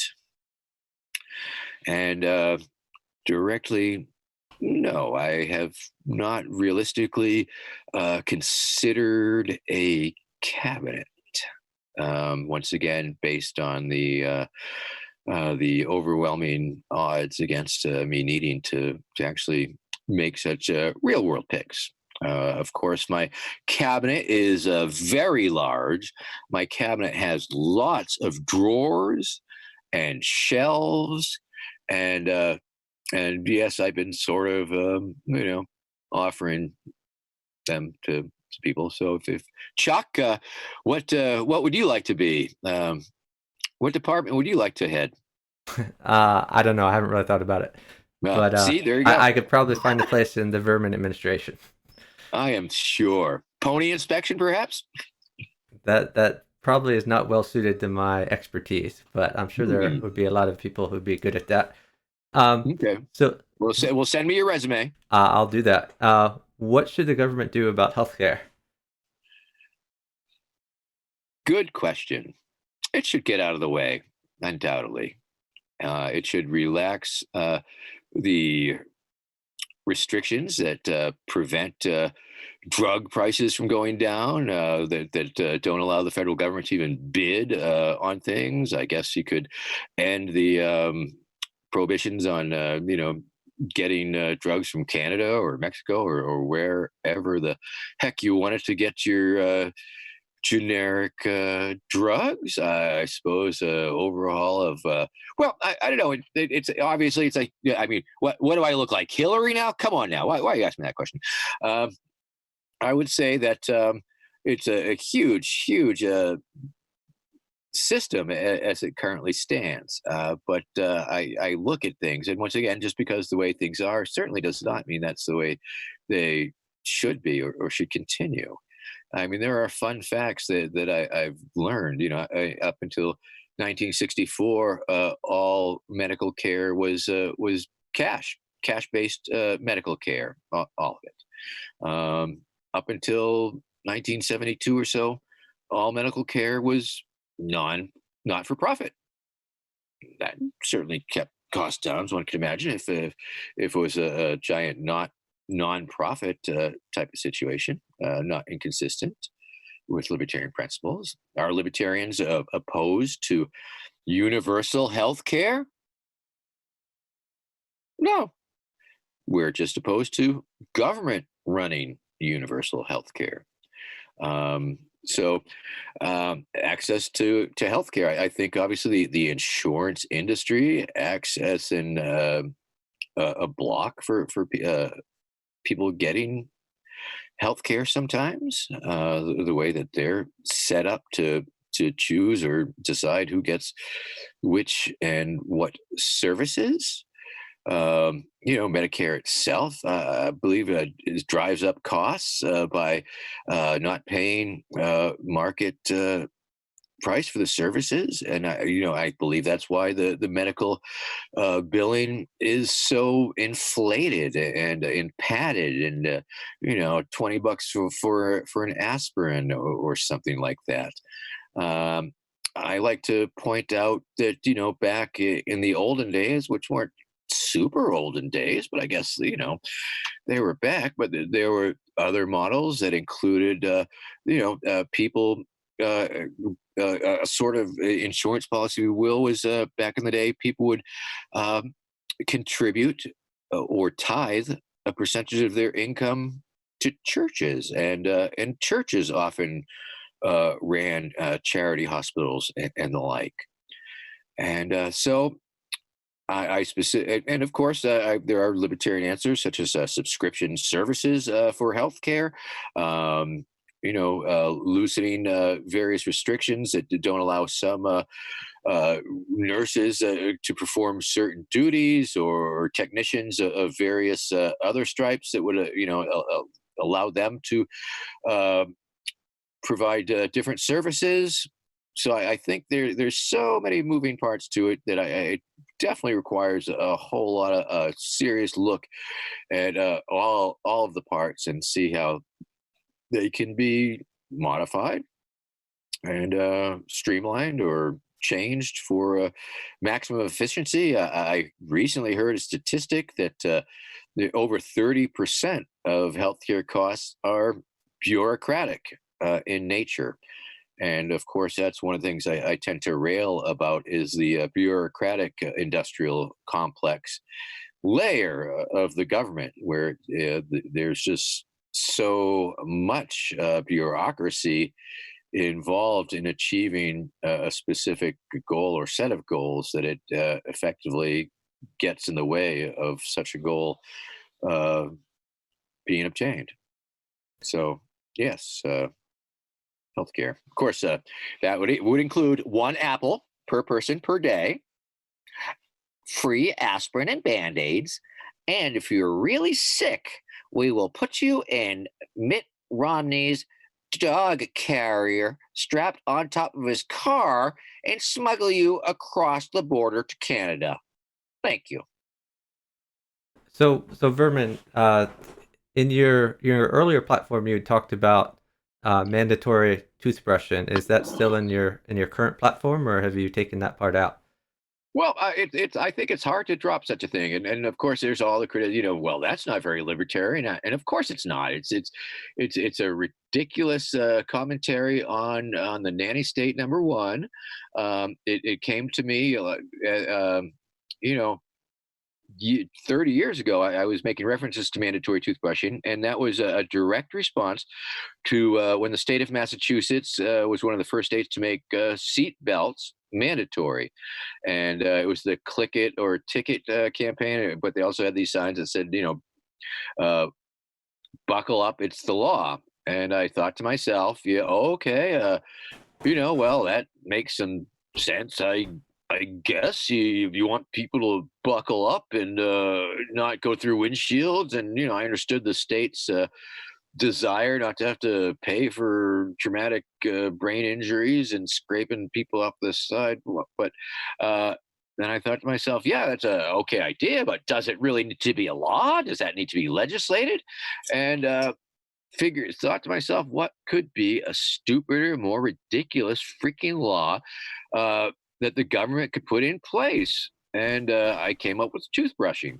And that was what I used to illustrate the stupidity of that, just the coupling of the two. And that sort of expanded to include, the secret dental police and the dental reeducation centers and the preventative dental maintenance detention facilities and the government issued toothpaste, and just sort of taking out this, this nanny state into the enforcement state.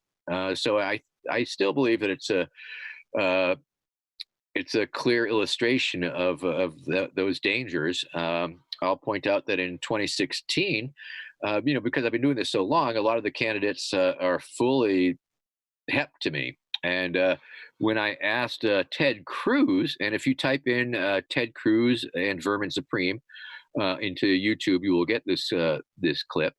I asked Ted Cruz first. I asked him if he supported my free pony platform, and he said, "Oh yes, my kids love ponies."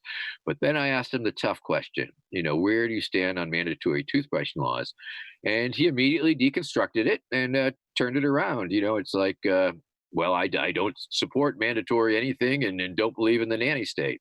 And essentially, that's what I said, and then he reset it. And then during he gave a little speech inside this VFW, and he referenced that, and he specifically, used the mandatory toothbrushing law as a talking point to talk about government overreach and government enforcement and government nanny state. So essentially, he took the points that I was presenting, and just co-opted them and reframed them. So I believe it's something that the people really like, and so let us say it's part of my pretend platform. The LP platform is my real platform, and the pretend platform are just the silly things. I think I So, hope that's clear to people. so President Trump has for years refused to release his medical records. Uh, if you get the Libertarian nomination, would you release your dental records so we can be sure that your teeth are clean? Oh, you have them right there. Right Even there, better. as luck would have it, and I have made these. I've made them available for people for inspection at various libertarian events. I believe some of you may even seen it. It's a little out of date, but let's see. Well, I don't know if you can read that, but it has Oh, my there's a name. number you can dial if you want to authenticate that, folks. Oh yeah, yeah. Call my dentist. Tell him Vermin sent you. Actually, don't do that. Oh wait, no, wait. Okay, I'm sorry. That that was the wrong part. Can you see Fantastic. that? Oh yeah, we can see it. Great. Okay, that's my name, and those are my teeth. Please don't call my dentist. Thank you, appreciate that. So yes, and why have none of the other candidates released their dental records? Are they, as I maintain, soft on plaque? Yes, they are. Thank you. Vermin, you touched on this before, but I asked most of the same questions to all the candidates. If you receive the Libertarian Party nomination, do you have a preference for your running mate? So it sounds like you do, and could you tell us a little bit about the person that you are on a ticket with? Yes, I will. His name is Spike Cohen. He is from South Carolina, and he is a podcaster and a Libertarian Party member and activist. He is an ANCAP and has a lot of cred with the more right end of the party, which is a beautiful thing. We are balancing our ticket with Mr. Cohen. He has a great sense of humor. He also has included in his adjacent platform free cheesy bread for all Americans. So if you don't, if you're not big on ponies, but you happen to really like cheesy bread, you should do that. And he, as I mentioned, Muddy Waters Media, I believe it's called. And he does a weekly podcast, and he talks about all things libertarian. He's a very passionate individual in terms of spreading liberty. That is something that he really wants to do, and I believe that he's a very competent and elegant speaker on issues affecting America and libertarianism and the liberty movement, and maybe even more so than I. It's hard to say, but he's a beautiful person, and I think you should check him out. Yes. And I think check, yes, if you go to Vermin Supreme 2020.com/spike, I believe that you will get to meet him. So Vermin, if you lost the LP nomination for president, would you accept the nomination for vice president? I would have to give that some very consideration. I would not dismiss it out of hand. But once again, if the delegates saw fit to make that, or if whoever did receive the nomination, and of course, there's a lot to be said that it would add a lot to any ticket. I would not discount that 100%. No, not at all. It was for the good of the party, and there was a good argument for it. Why not? Which former U.S. president did you admire the most? Let's see. So many presidents to choose from. Let's see. George Washington, he had those wonderful false teeth of his, so that's very attractive. Teddy Roosevelt, he was a rough rider and put the park systems in, so I guess we don't like him. I like Gerald Ford. He was pretty good. And I love to hate Richard Nixon at the time, and that was a groove. They're all scum. They're all terrible, horrible people. JFK was nice. No, he had a pony. Did you know that JFK had a pony? I am going to go with JFK because he had a pony, and he had a pony in the White House. Well, we'll go with that. Which politician have you admired the most throughout history, successful or unsuccessful? Interesting.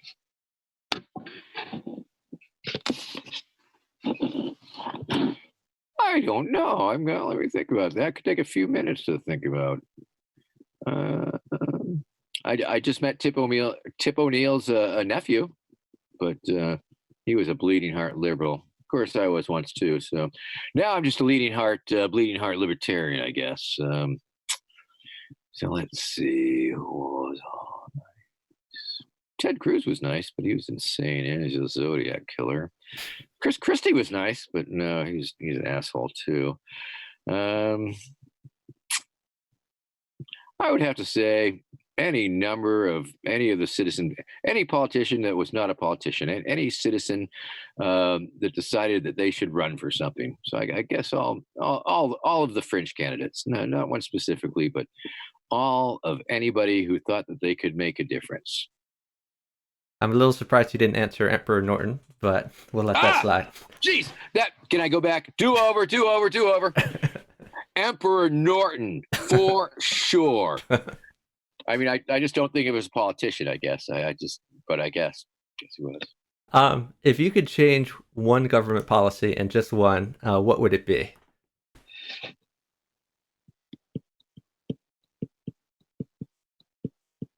just one.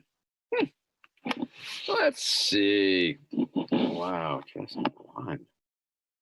Just one? Just one law to change it up? Wow. Is that to add a law? Whatever you want, add or subtract or whatever. A decree? Would it have to pass Congress? You are a dictator. You can change It's one an law. autocratic rule? Okay, I'll go with the dissolution of the government. Sure, why not? I know other candidates are pushing it, but it's been on my agenda for a long time. Do you have any endorsements of your campaign that you're particularly proud of and want to highlight? Um, yes, I mean we've got several state elected state representatives from libertarians, a couple office holders, a whole slew of libertarians, really. But I think two, there's a real notable one, I guess. Uh, oh, but I can't remember his name. It's a funny name. Sheesh. He's the well. There's three. Okay, one is one that I did not seek or wasn't expecting. I came across Twitter, and it's a real person with a real title, and he was the former president of the Montana Grain Growers Association. And he backed it up when he was challenged on it, and he gave his reasons why he felt that I was the best candidate. So, in terms of like just regular people, that's right up there. I also got the endorsement of the gentleman who was the most recent executive director of the Libertarian of no of the Republican Liberty Caucus, the actual Liberty Republic. I mean, the actual Republican Liberty Caucus, and that's once again signals to me that my campaign is real. And I think one of the most meaningful ones that I've received is from the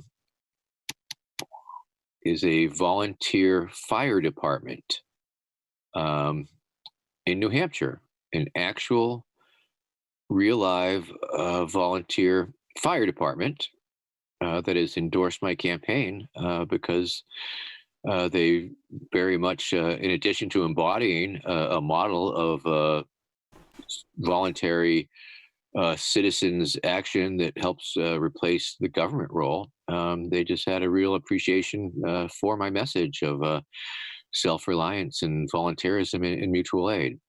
So I think that's a really good one that definitely surprised me and touched me and meant a lot to me. Of the prior Libertarian Party presidential campaigns, the people who received the nomination and campaigned as the party candidate, um, which campaign, uh, which candidate's campaign most closely resembles the campaign you want to run? Hmm. Well, I think the one that I'm offering to run is a little unprecedented. I mean, it is not based on the politics of respectability or even pretending that it is that it does. So I guess it would be you know Gary Johnson because he had a little bit of fun with his campaign, and whereas but he was when he did so with the fake heart attack or whatever, or the sticking the tongue out. They he was made fun of because he was having fun with them. But in my instance, in my case, it would be a very different thing because I am perceived a very different way as a humorous uh, person up front. And so when I would be doing funny, silly, or stupid things for the media, they would understand that it was part of this broader communication strategy and that it was totally consistent with what I have been presenting all along.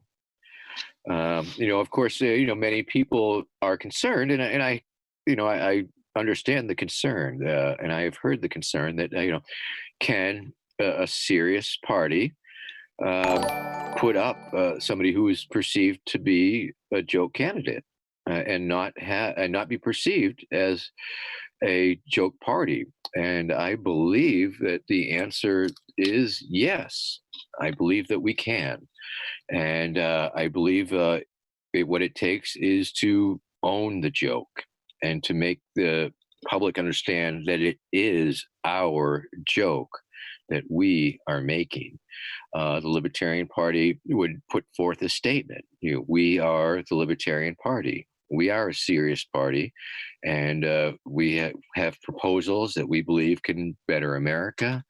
And we have been working many, many years, close to 50, on these issues, trying to present our vision of liberty. However, and the pivot is all critical in anything political, the current duopoly electoral process has risen to the level of a joke. And so, with love and with spite, here's Vermin Supreme. Hashtag in on the joke. And that would help inoculate the party from being accused or perceived as a joke party, flat out owning it. The Libertarian Party is a joke? No, you're the joke. This is our joke, and we are in on the joke that we're presenting. Risky strategy, perhaps. But once again, what I am putting out as a potential offer is it is different, and it is something to give some very serious consideration. But I believe that there are arguments that do lend credence to a claim that I may be the most pragmatic candidate to choose from in terms of growing the party, educating the public, and perhaps getting 5%. What are a few of your favorite libertarian books? I stand by Kropotkin. I believe that Emma Goldman, some of the anarchist thinkers, totally informed my worldview when I was younger, and I still have great hope for things. Yes,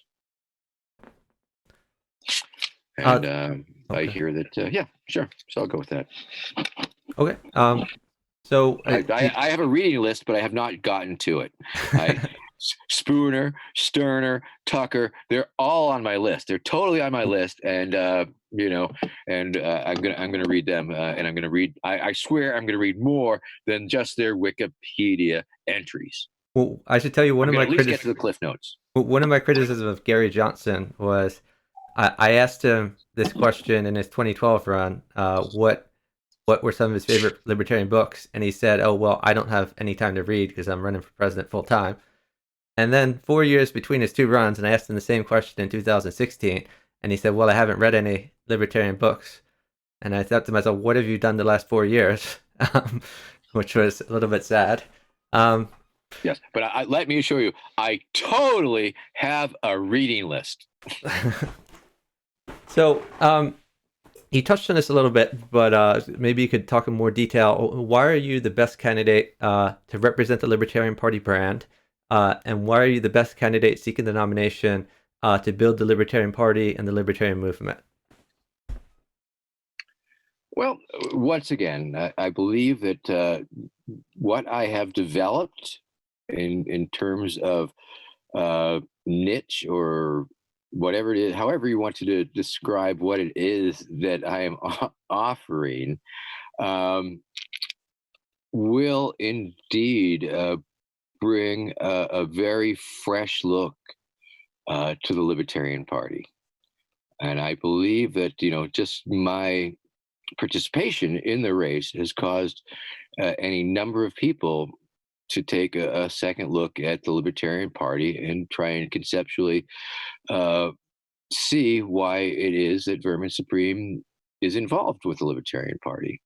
And it has allowed me the opportunity to try and spread the word of liberty to these people. And so I believe that I am positioned in a far better place in terms with my pre-existing notoriety and fan base and media exposure and social media presence, that I just have a great leg up on any of the other candidates in that type of uh, push in the general election. Because, but as we know, a lot of large gatherings, festivals, and things of that nature, where I was planning on going to campaign, aren't going to happen. So a lot will be taking place on social media. So I believe that's one reason. Um, Another reason, well, I guess that's all the reasons. Let's see. So, a massive social media presence. I think my vast reservoirs of political capital and goodwill. I have I'd say, an overall positivity rating with many people. I'm known around the globe. Maybe I'm not a household name, but that just means um, we have room for expansion. And I believe that what I will be able to present to the public at large um, will indeed be heard and looked at. Or completely dismissed. I guess those are people's choices, and some people will dismiss. But I believe that the vast majority of people who are familiar with my work understand exactly what it is that I've been doing and presenting.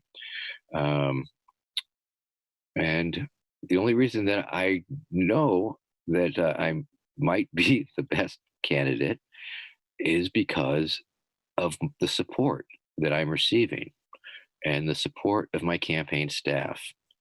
And they are probably better and better well suited to answer that question, because otherwise I'm just going to be tooting my own horn. I mean, I can tell you very specifically that come the time, the Libertarian Party is going to be given two very stark choices of timeline, of time stream, with which to exist in.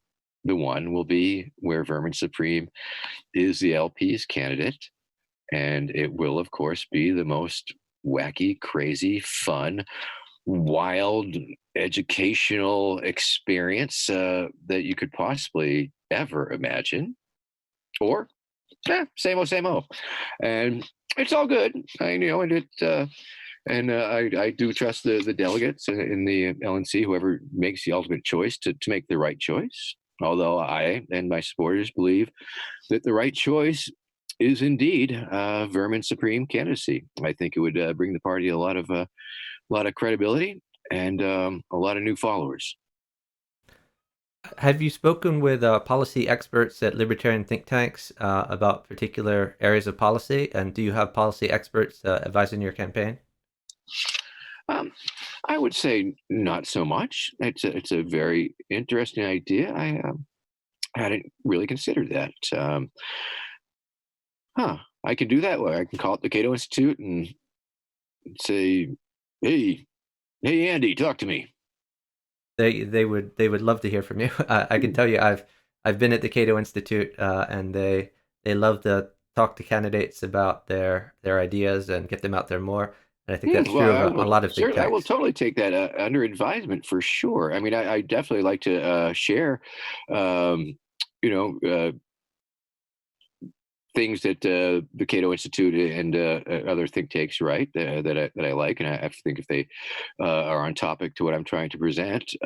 So there is that, and I do have a policy team in place, and I don't know. I don't think that they're interfacing with any of the think tanks, but that is a very interesting idea. And I appreciate that. Thank you for. It was just off my not even on my radar for some reason. I guess some things, some parts of a real campaign, um, I just haven't adopted yet. So thank you.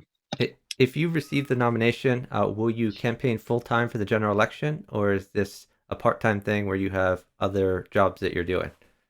I believe if I am the nominee, then yes, it is absolutely full time, 100%. I don't see how anybody could offer their services as a candidate and not do exactly that. It is, yes, it would be. I understand it to be a full-time job, nonstop. Will you remain in the Libertarian Party far in the future, whether you win or lose the nomination? I will be staying. Hey, I'm a lifetime member. I'm in it for life. Um, that being said, of course, yeah, yeah. I'm working with the party for a while until they kick me out or something. I don't know, but they can't kick me out because I'm a lifetime member now. So yes, thank you. So Vermin, this gets through all of my prepared questions. There are a few questions from the chat. If you have more time, I'd like to ask you a few of those. And if there's anything I haven't covered that you want to talk about, you can feel free to talk about that. Do you have a little more time for Yeah, questions from the sure. audience? I can give you another 20 minutes, half hour like that. Sure, why not? Great. So do you have anything else you want to talk about yourself, or should I just fire some more questions from the audience?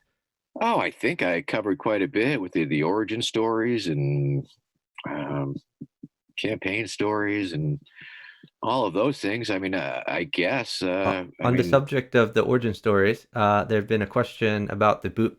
Can you talk about the boot? I can. I can. My stock answer is, of course, the boot stands for all that is good in America.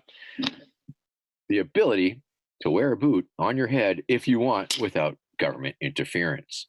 Sometimes when the media asks me why the boot, I will tell them that the boot is a pile of shit and that they are the flies that buzz around it.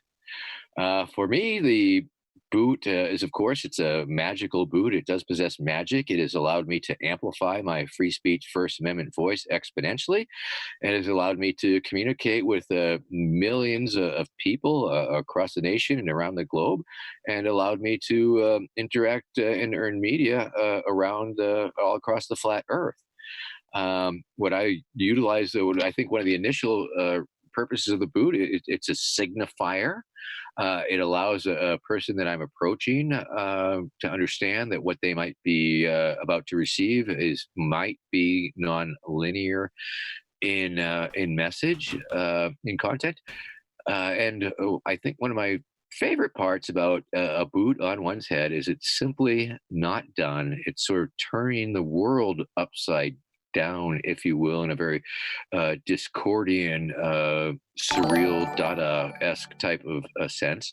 Uh, but once again, one of my favorite things is if you take a photograph of me in any situation, any crowd, anytime, any place, and you show that photograph to a child, and you ask that child what is wrong with this picture, inevitably they know in a second the guy has a boot on his head, and that's the boot.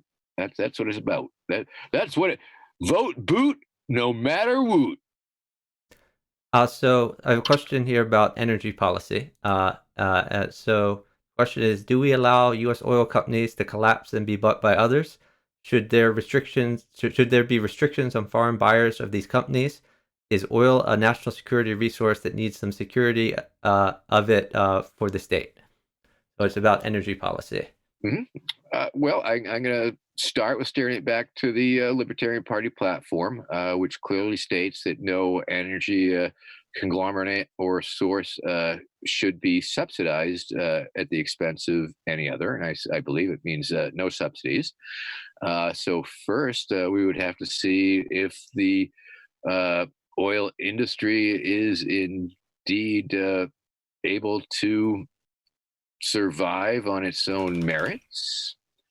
And if it were not, I suppose that foreign buyers tend to buy things up all the time. And I guess it was bits and pieces of the oil infrastructure that would be the invisible hooves of the marketplace at work. Should the oil companies be nationalized? Was that your question, sir? That sounds like flat out and out communism, and I will not stand for it on Chuck's podcast. Thank you. Do you want 100% no taxes? Which I guess is a way of asking, is taxation theft, and yeah, how of should you course treat it is. taxation? But as once again, I don't mind playing the devil's minarchist, if you will. I believe that after we cut the military to the minimum required, once we stopped subsidizing, once we removed corporate welfare, once we cut the bureaucratic industrial complex and had I mean, if you're looking for your watch person state, or the minimum amount that is required to do certain things, I suppose that it would stand to reason that you would need some sort of um, money to do the things that want to get done. And if such a thing were required, then I suppose some sort of taxes might be required to make those minimal sorts of things that the minarchists might like to see. Myself, I would tend to want to see it more like a voluntary, much like my electric bill, where you get to choose where you're going to get your power from. Maybe you could check off which programs you'd like to see your voluntary contributions going towards. So there's that. And of course, I'd like to see the tax system exist more like a lottery, whereby for say every X number of dollars that you put in voluntarily into the tax system, you would receive a lottery ticket, and you could be America's next millionaire. Taxations are definitely fun. So there was a question in the chat when we were talking about appointment of judges. You weren't too sure of what types of judges you would appoint. Of the people sitting on the Supreme Court right now, which justice do you like the best, or is that something you don't follow? Well, you gotta root for Ruth Bader, because oh man, is she gonna make it or not? Does anybody know the odds on that? I'd like to see the odds on that. What are the bookmakers putting on that, man? I don't know. I want a piece of that action. Is she gonna make it? Is she gonna make it all the way? So I guess I'm rooting for her a little bit, but that's just because she's an old lady and stuff. And I don't know. Clarence Thomas, Kavanaugh, yeah. Well, did I mention we're going to replace the Supreme Court with a kangaroo court, with actual kangaroos? I don't know if I mentioned that. Would there still be 9 kangaroos, or are you gonna stack the court with like 18 kangaroos? Probably. One a little Joey in their pouches. So you'd have 9, but it would equal 18. Do you support a gold-backed currency? Yeah. Of course, keep in mind, ponies are the gold standard in a pony-based economy. How do you plan? Now, the thing you need to understand about a pony-based economy is that once we have universal pony ownership, once we all have our ponies, free ponies, I might add again, voluntary, free, don't cost nothing.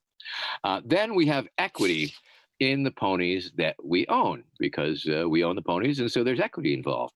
Now, that would stand to reason that we would be able to borrow against the said pony equity. And of course, we do intend to establish a class of pony-based debt.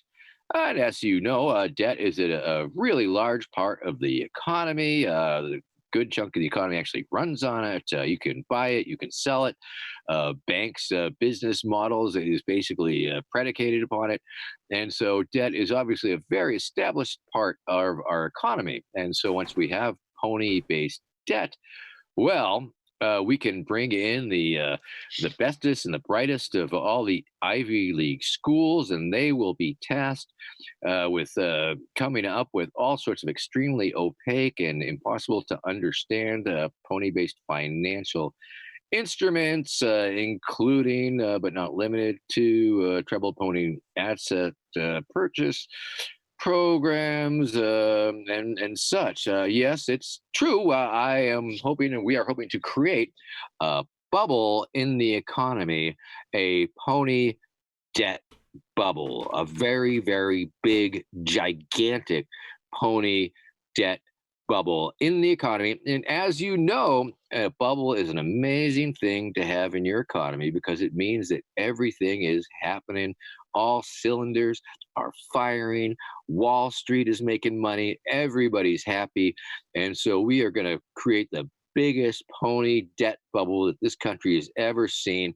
And unlike any other bubble, it will not burst because this particular pony based debt bubble is going to be steel belted and reinforced and last forever. Thank you. So, Vermin, have you ever had a pony yourself? You know, I have not. I have not. I mean, of course, the important thing to keep in mind is that the ponies are by and large imaginary. And yes. How do you plan to counter the rhetoric of Donald Trump? With brutal humor and honesty, by speaking truth to stupid. What do you think about Rand Paul? Well, I'm glad that he's getting better. I haven't heard any reports, but I am glad that he's feeling better. He did get the COVID, did he not? I think he did. Yeah. I think he did. I think he did. And just when he got all better from his neighbor beating him up, then that. But actually, I think there's some time between there. Rand Paul, he's okay. I don't, for a Republican.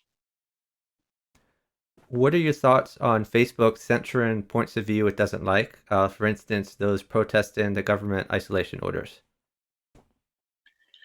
Well, two minds of, I guess. One of course, is a private entity that they can certainly do as they like.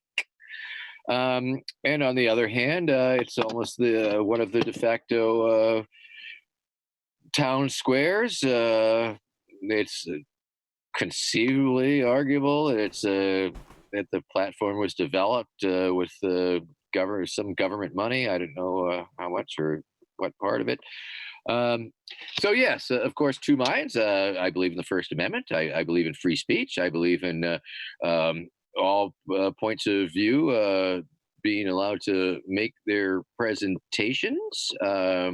Also understanding, of course, that some speech is considered so inflammatory, fighting words, etc.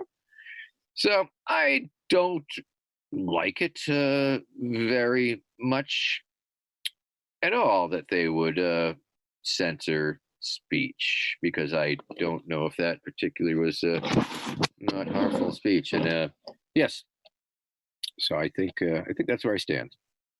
So last question from the chat. What would you say to disappointed and disillusioned supporters of Bernie Sanders who are looking for someone to vote for? Why should they vote for Vermin Supreme in a Biden versus Trump election?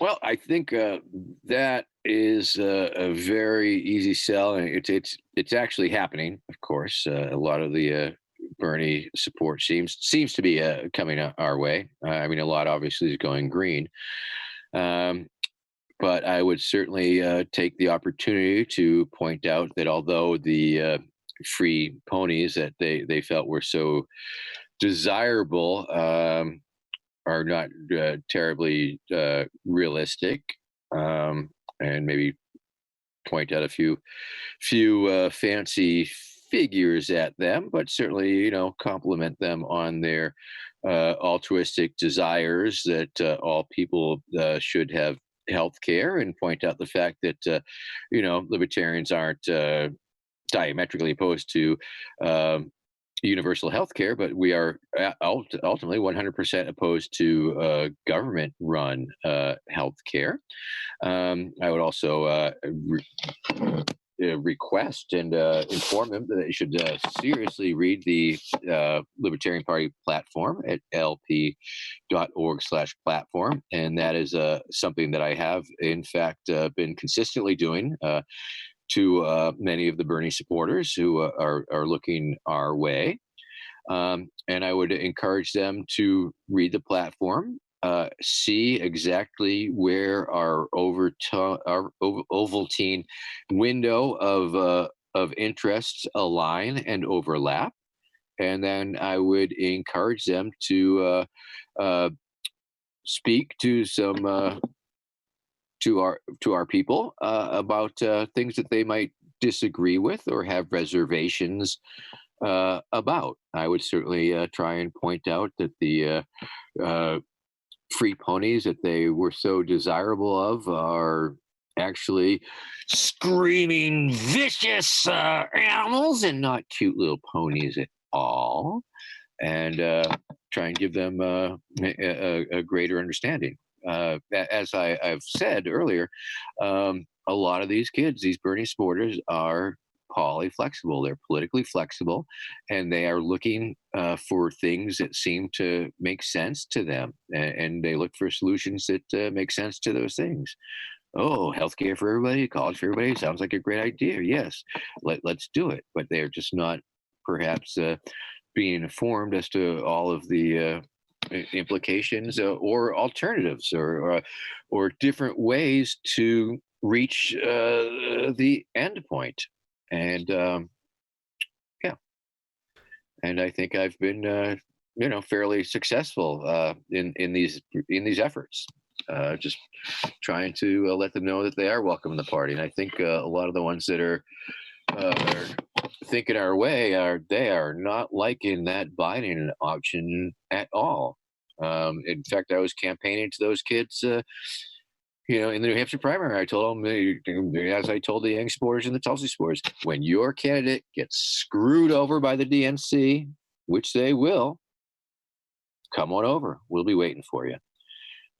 So I think, and a part is, making them feel welcome and letting them know that the party is not a party of hating on poor people or party of women haters or basement dwellers or what the fuck ever they're thinking that we might be, and trying to show and display and exhibit that we are in fact a party of love and compassion, and that we have the best interest of our society at heart.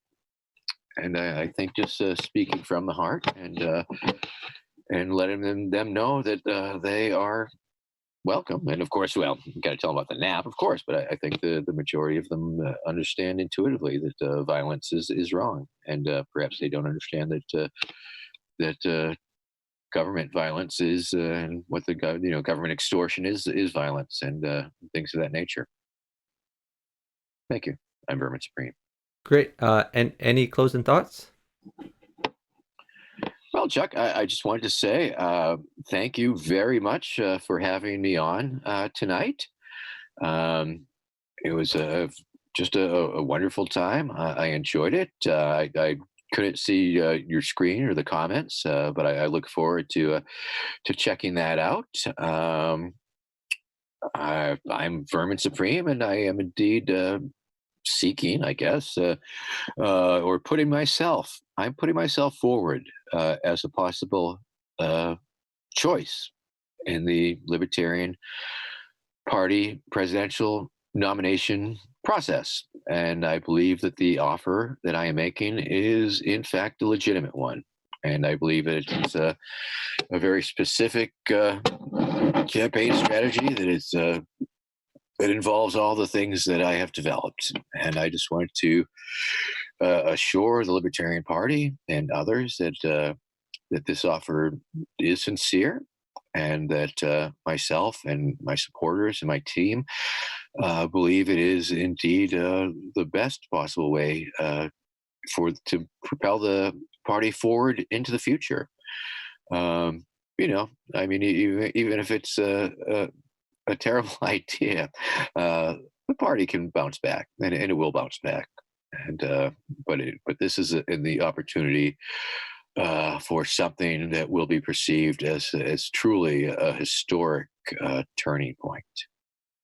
Well, And so I thank you all for your consideration, and I hope that I've helped you understand what it is that I hope to accomplish and what this campaign is all about, and the amazing possibilities that stand before us, and how much incredible fun and levity and gravitas that we will be putting forward.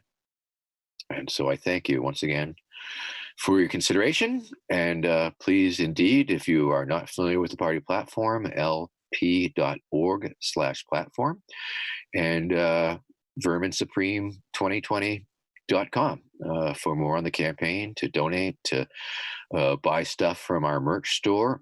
And if you want to work on the campaign, drop a note from there.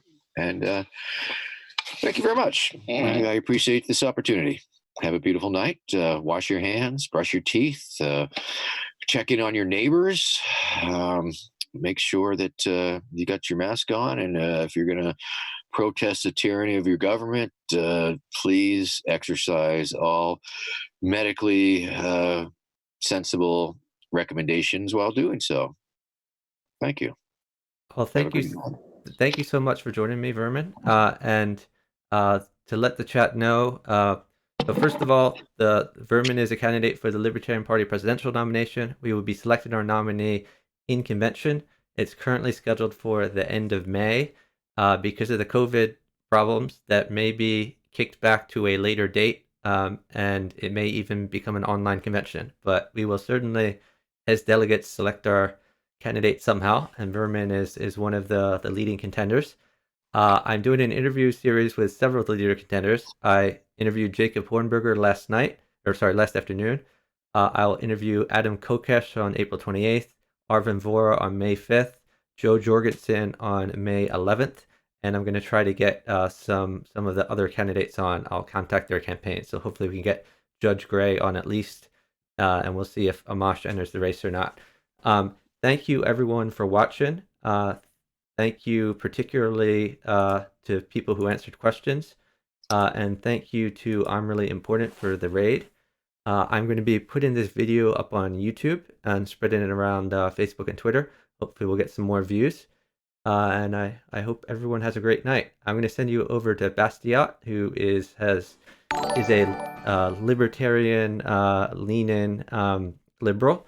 And you can all continue the conversation there and talk to him.